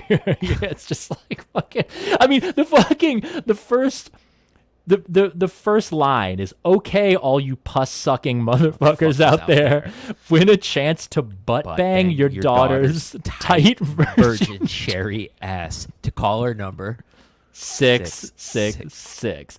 That's like the dumbest shit. I mean, that's not like, ooh, we're evil for saying that. I mean, that's just funny. Like that is just like the dumbest shit you could possibly have as like the intro to your song. It's like it's a scathing satire of these people. But it's also man. Actually, let's just to be like self-referential again for a second. This was at a time when I was really getting into music, and my mom would take me to buy albums, and she was always like in and like super supportive of whatever I wanted to listen to. And it was one of those records that like she'd only banned 2 records before that. She banned Rain in Blood by Slayer. Oh, nice. And she banned this Ice-T record. And I can't remember the name of the record, but it starts out with him like saying all these words that are censored. It wasn't Body Count? It wasn't Body Count, but that I was smart enough to hide that one from her. But the thing about like Slayer or about Ice-T is even at that age, you can very easily make the argument that no, this has social import. Like this isn't just profanity. Like this is actually like a real, critique of culture and of, you can't make that argument with Girls of Porn. No. It's purely scatological. It's purely like prurient. You know what I mean? Yeah. It's straight up about like gushing gonads and tingling tushes. Yeah. And it's also Phil says it's Home Invasion. It is. Is that the album? Yeah. God damn, dude, Philip Price comes through every time. Dude, he's killing it in the comments. Yeah, he's crushing it. Yeah. Oh, Jesse Moynihan, what's up? Yeah, like there's also like just the view of pornography too and masturbation. It's like interesting. I'm like thinking about it compared to now. Like now it's just like you can't even think that porn is funny because it's just like, what's wrong with sex work? Sex work is just like any other work, which it's like, all right, take it easy. It's like that's the like, it's like this whatever, it's like what? It's OnlyFans. Everyone has an OnlyFans. Who cares? All the humor and fun is kind of like gone from my point of view. Yeah. But then also, because like literally everyone in your math class is like fucking showing their asshole off, like when you're like a fucking college freshman. But this also isn't back in the day where pornography would be like really taboo and like, it's not like William S. Burroughs in the 50s. You know what I mean? Right. It's like at this moment where it's like they're not like outlaws by talking about it, but it still is like funny or it still is like, ew, like porn. Well, I don't know. It's like in a weird place. Before like the advent of, OnlyFans and sex work is work, and that place that we're at now, even just like 10 years ago, porn, these guys were in high school in the early to mid 80s. You and I were in high school in the early to mid 90s, and porn was very, very different and far less prevalent. Like you might have a friend. You're like, yo, Charlie's got a magazine. I'm gonna see if I can borrow it. Right. Well, yeah, it wasn't porn. It was a porn. Yeah. Like, oh, he's got a porn. Yeah. Like it was like it was like one movie, and like, oh, this movie sucks. I have to jerk off to it anyway. It's like there's no like you can't just like choose something else. You're just like you're stuck with that. Yeah, man. Yeah, a porn. Yeah, like I had. Yeah. Oh, I'm not gonna talk about like what I had. Yeah. But yeah, so I think if someone were to hear that song for the first time today, someone who's like in their 20s or something, the relationship and understanding of what porn is and what part of like the collective psyche that it occupies was very fucking different. Yeah, no, it's true. It's true. And like porn stars were actually stars back then. You know what I'm saying? It also, right, being a porn star, right? They talk about John Holmes in Asia, right? And they probably mention Ron Jeremy in there too. Yeah, there's, a couple of like the cats, Yeah. The like that song would not fucking exist today, and if it existed today, it would just sound like trap music or like. Dude, how sick would it be if like Metro Boomin like produced some like fucking like just like future like mumbling like the fucking like this like butt banging your daughter's tight virgin showers. Yeah, like Well, okay. One thing I'll say about Girls of Porn, though, I think it occupies like a really smart place in the album because it comes up just before what I think is easily the darkest song on the album. Or darkest, the one that leaves out the most that it is most stripped of these like carnivalesque, funky, weird, quirky things, which is "Love Is a Fist." Like that's stuff is basically not there at all in that song. Yeah. It's like this is the one that has those like pretty angular lines, like that serious horn line. It's like da na na na, like da na na na na na da da da da da da or whatever it is. Right. And even the main metal riff is kind of the main metal riff, which again, going back to that graveyard of riffs thing, is on the new Bungle record from an old song. No shit. Okay. That's a recycled riff. Okay. Yeah. And even like Zorn's sax solo, like this is the only. Oh yeah, brutal. Yeah, he has a couple of solos on that. Yeah, but like nobody at that time, you got to think about it, would like.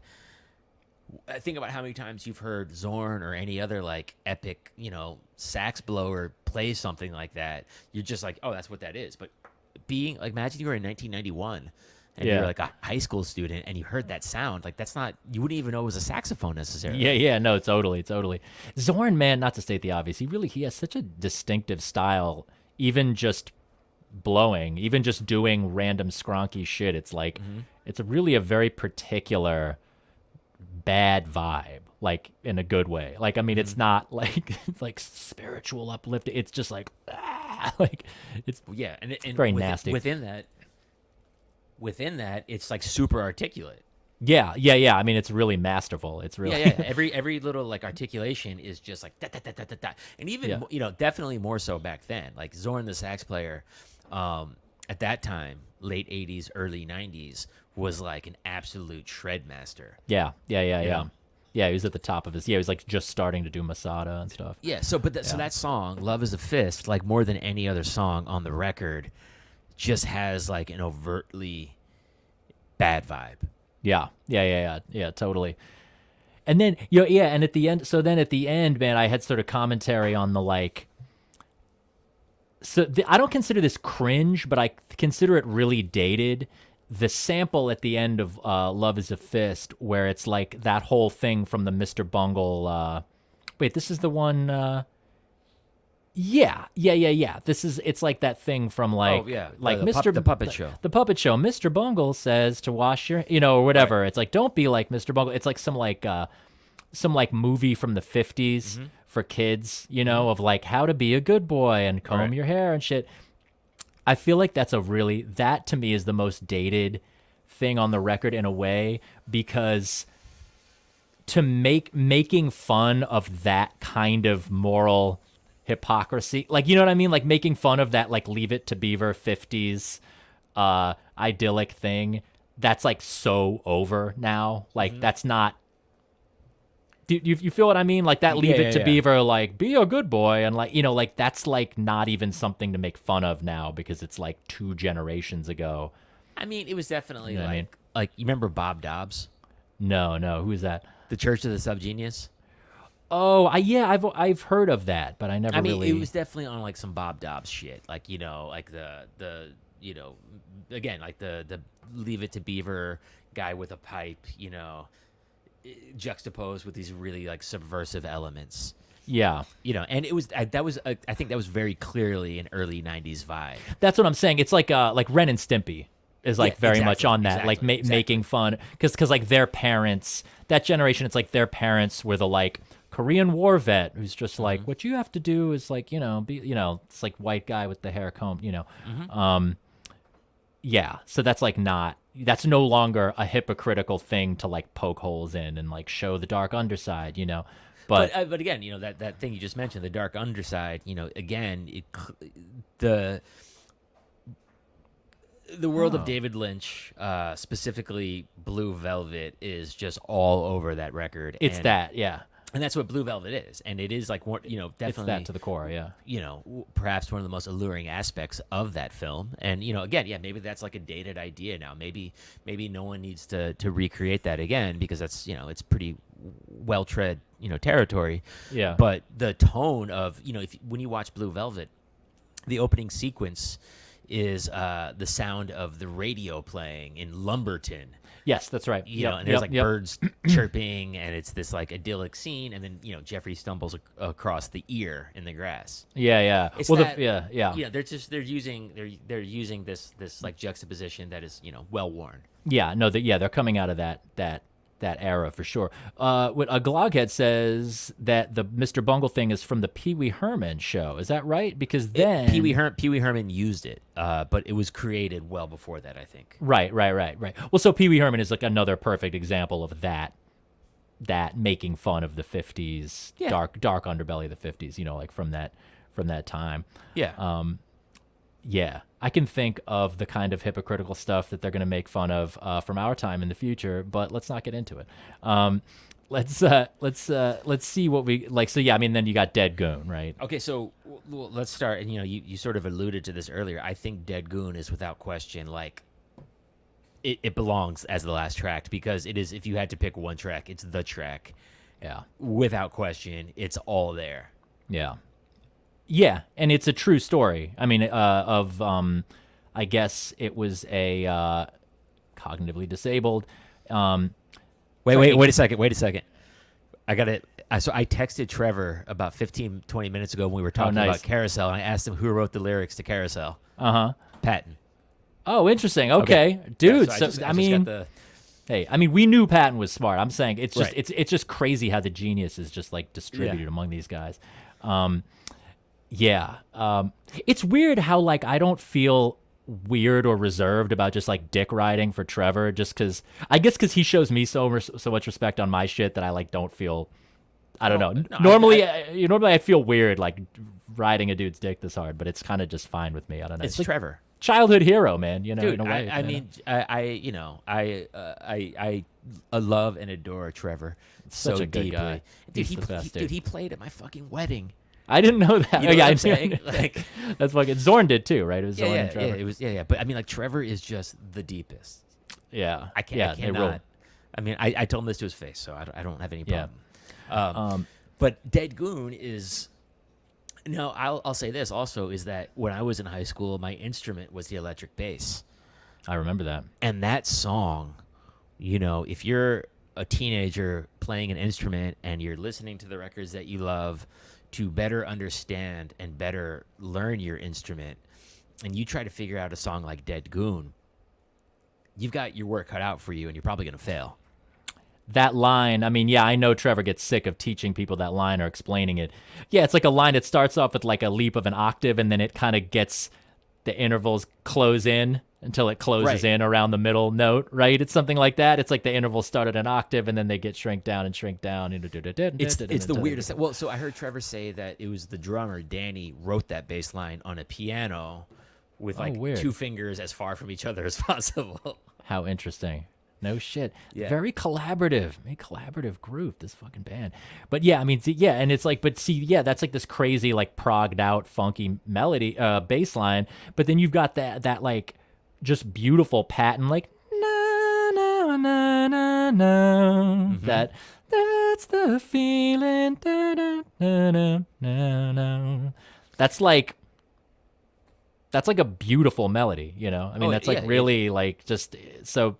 This is what I loved about Bungle, even when the ska was rubbing me the wrong way, even when the carnival shit, even when the humor wasn't that, like that influenced my shit, that kind of melody, Well, I mean, it's definitely the most overtly carnival song on the whole record.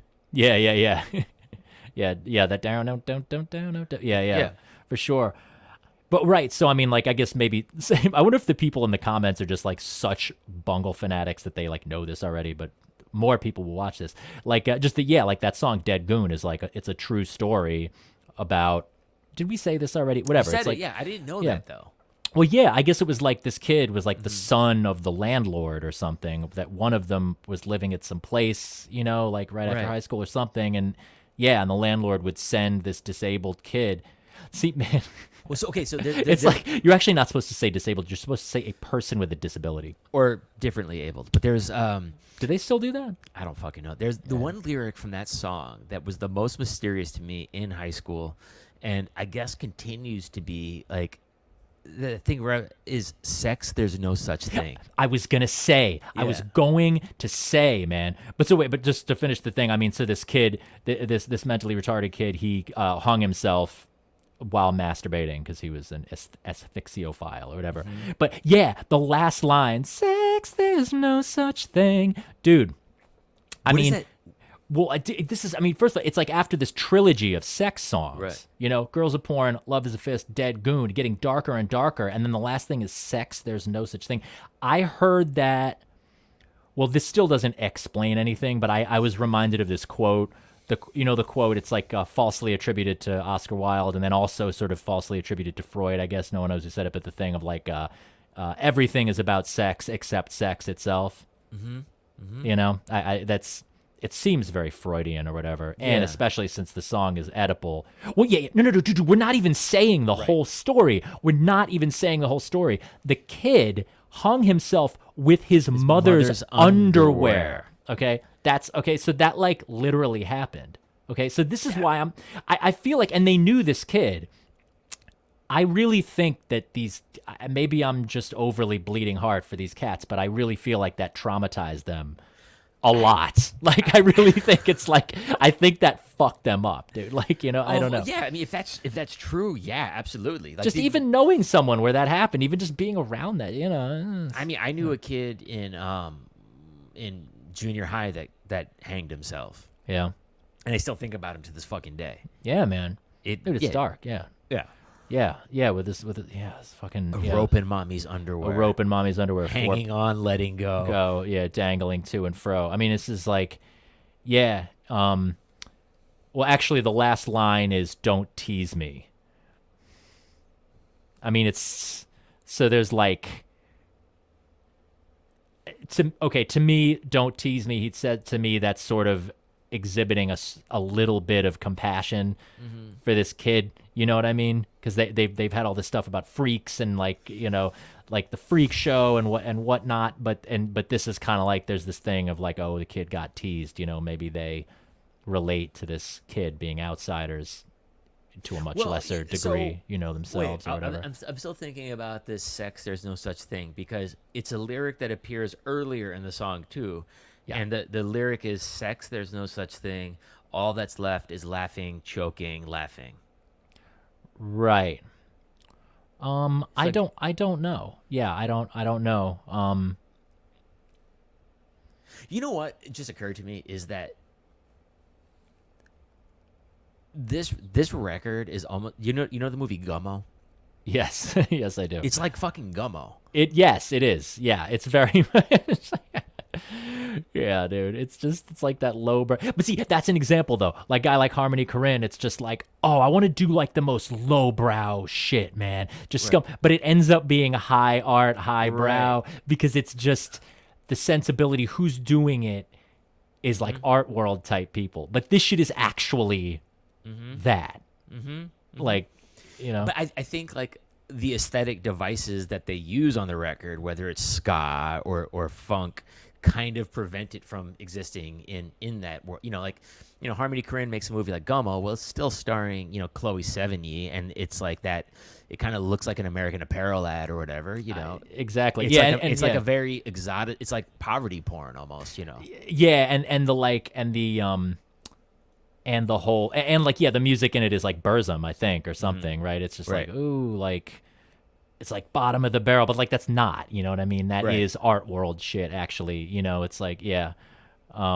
Well, yeah, that's the thing. Poverty porn. That's the thing. The Bungle shit. It's not like poverty porn because it's not all about like the poorest shit. I'm saying it's like this small town like shit. Like it's not like it's not like trying to show you like the most abject limits of like reality.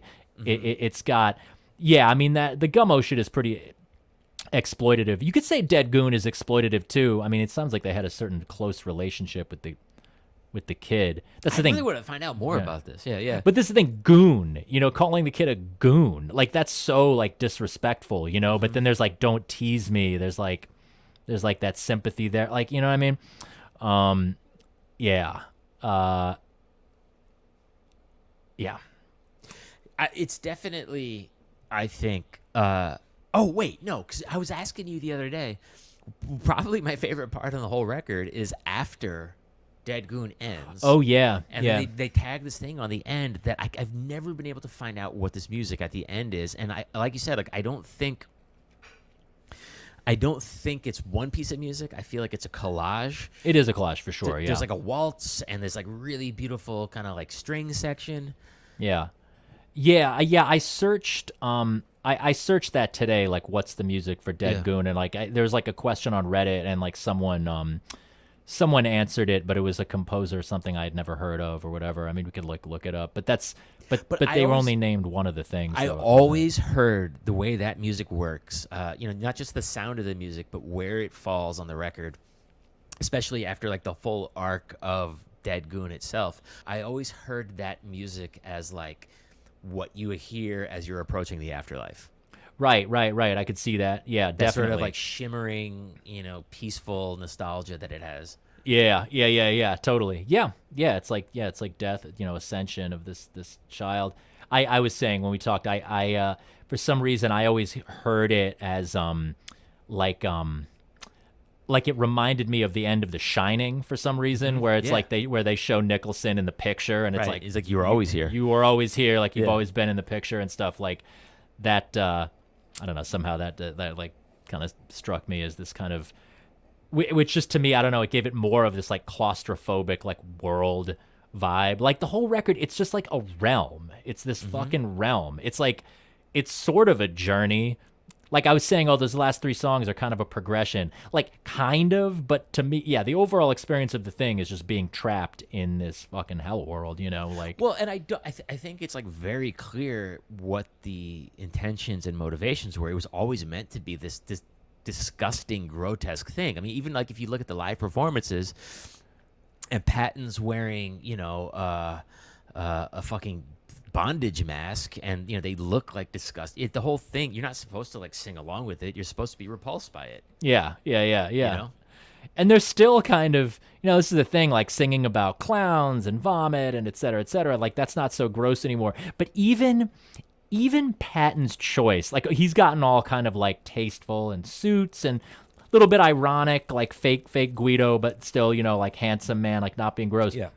But for the new Bungle thing, when he did the like I don't even know what those are called, the like Coolio tight dreads and shit. Right. Like there's something about like for a white guy to do that. I'm not even saying like a 50-year-old white guy. 50. That's what I'm saying. Like a 50-year-old white guy doing that. I'm not even saying like it's cultural appropriation. I'm just saying it's just like a tacky. It's like a tacky move. Plus, it's like what the Korn guys had. Right. Sort of sincerely, So for him to like do this appropriated thing that the people who are ripping him off have been doing and are completely played out and old, for him to like do that now as a middle-aged man, that's again weirdly circular. It's weirdly circular, and it's weirdly just like that and doing your high school demo. I mean, it's just like it's just a bad vibe, man. Like in the best way. It's like bad taste. It's bad fucking taste, man. It's like really like, bad taste executed perfectly. That's what I mean. This is what I've kind of given up. I never was into this on this level, but I did with Extra Life. Like there was always a sense with like lyrics where I kind of was into, and I've kind of let this go, and like I don't really do this throughout Psalm Zero and whatever, but just having certain lyrics where it's just like, man, like you're like ruining it, man. Like, like, or just shit where you're just like, you're like, it was cool, but then you had to say, like, it's just like, just stuff that's just kind of a bad vibe, like what's that like stuff that's black tacky. like a vagina or something? Yeah, wet pedaled like a vagina, like just shit where it's just not like, like stuff that's like bad taste, like it's cringe. It's like deliberately cringe. It's not like dark, like tasteful art. Like it's like aesthetically questionable. Yeah, just like it's sort not of even like questionable, but like a little dumb, like kind of Right. just like a little bit stupid, So like I don't know. I mean, Shoo Shoo is all over that, and it's funny because I mean that I doubt Jamie Stewart has a lot of love for.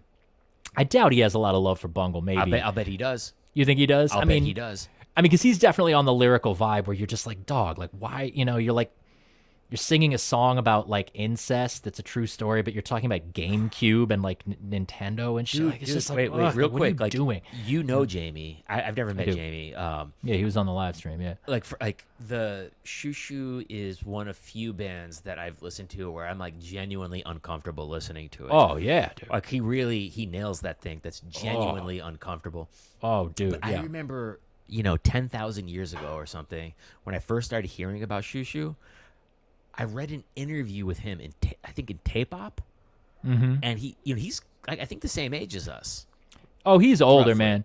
No, he's like in his late 40s. He's almost Okay. 50. Yeah, because he started doing Shoo Shoo when he was like maybe like late 20s or whatever. Okay, so. well, but I remember him saying like he was talking about the music that he was listening to when he first started like 4-tracking and shit, and it was like Primus. Oh yeah, cool. Okay, Yeah. so maybe he's down I think with that. Yeah. I think a lot of that, especially, did you hear that Shoo Shoo Twin Peaks record? Yeah. Oh, and he plays with chess, dude. I mean, he's fucking yeah.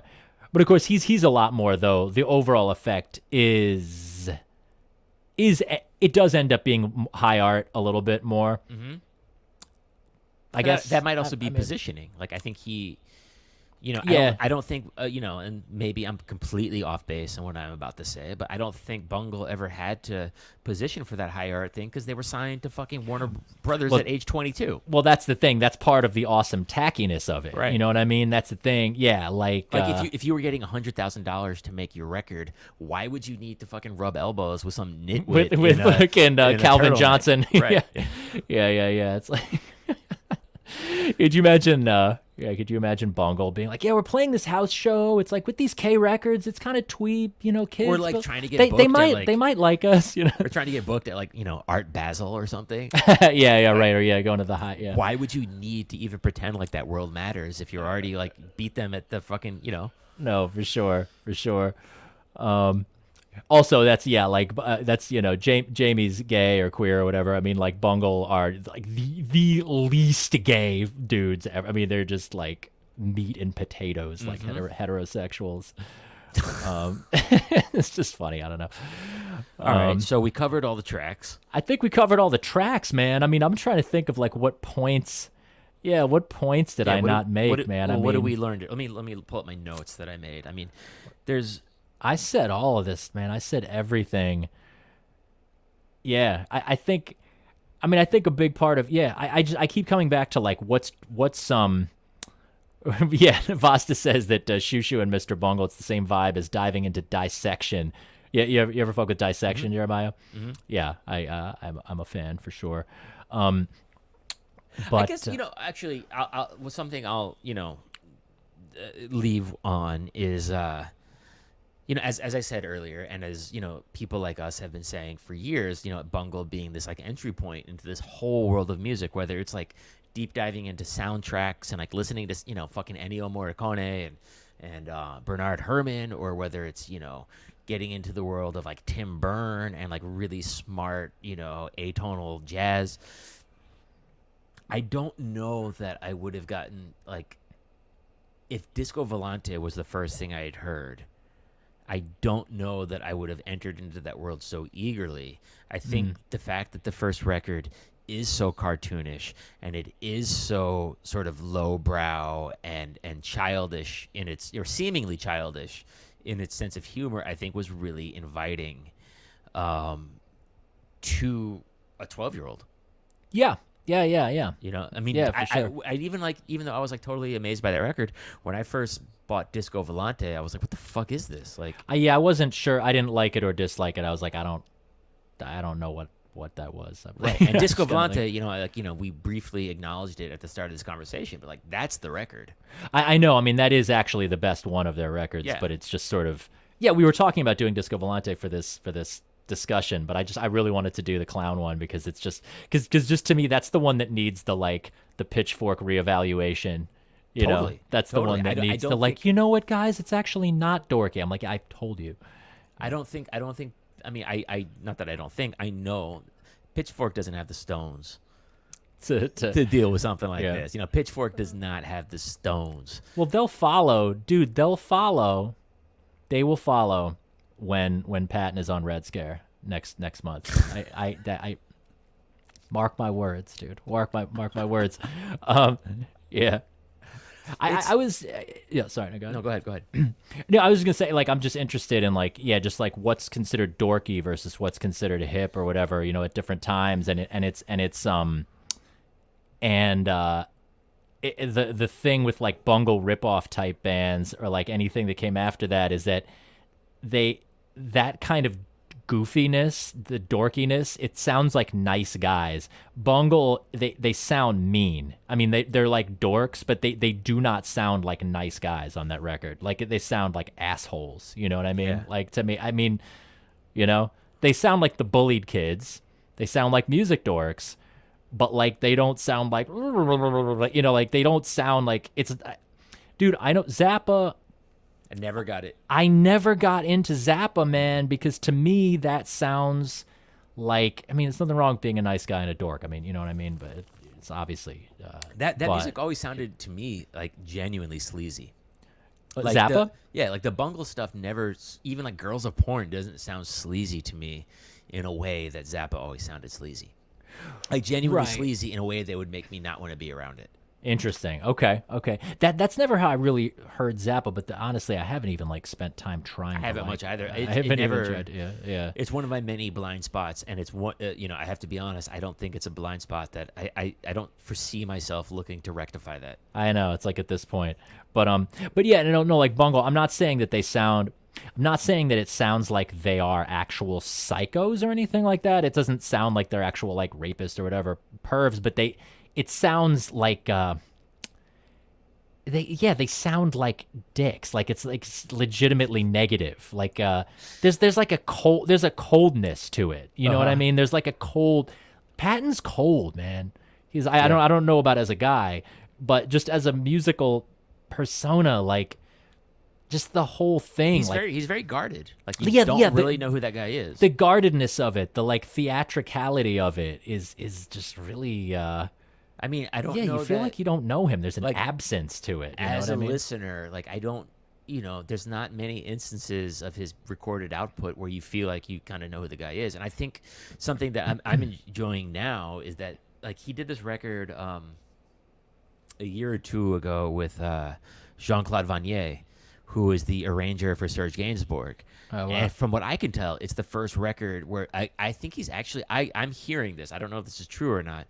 I hear like a lot of Leonard Cohen influence in his singing now, where he's kind of doing that thing where he's like talking and singing at the same time. Right. And I would assume that part of it is honoring what his voice sounds like now, which is the voice of like a 50-something-year-old man, which is not going to be by any like, in any situation, would the voice of a 50-something-year-old man be as spry as the voice of like a 20-something-year-old man? Yep. So he's like, I'm hearing, I've been on record for years as being a fan and a proponent of listening to an artist over the course of many years and hearing how they navigate their later years. And, we're fortunate we have that with Johnny Cash, we have that with Chet Baker, we have that with like an assortment of musicians who you can follow a whole trajectory and see how they Miles Davis, see like what they do as their chops begin to diminish.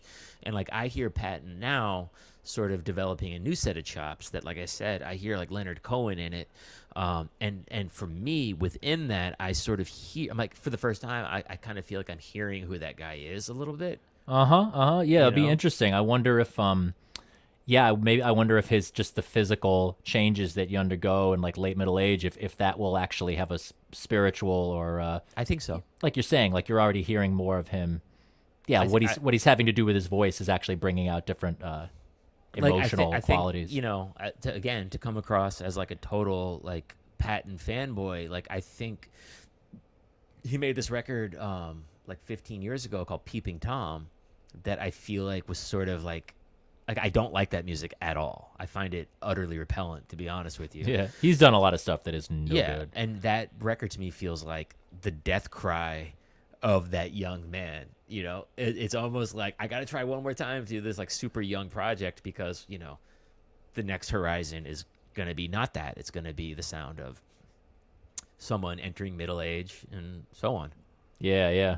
Leonard Cohen was like born old though, man. Like that guy's like early as shit, just like sounds like he's 9 trillion, and then when he's 9 trillion, he sounds like 9 fucking billion. Well, you know, trillion. another guy like that is Tom Waits. You know, and I've since I was 18, I've been like a borderline obsessive Tom Waits fan.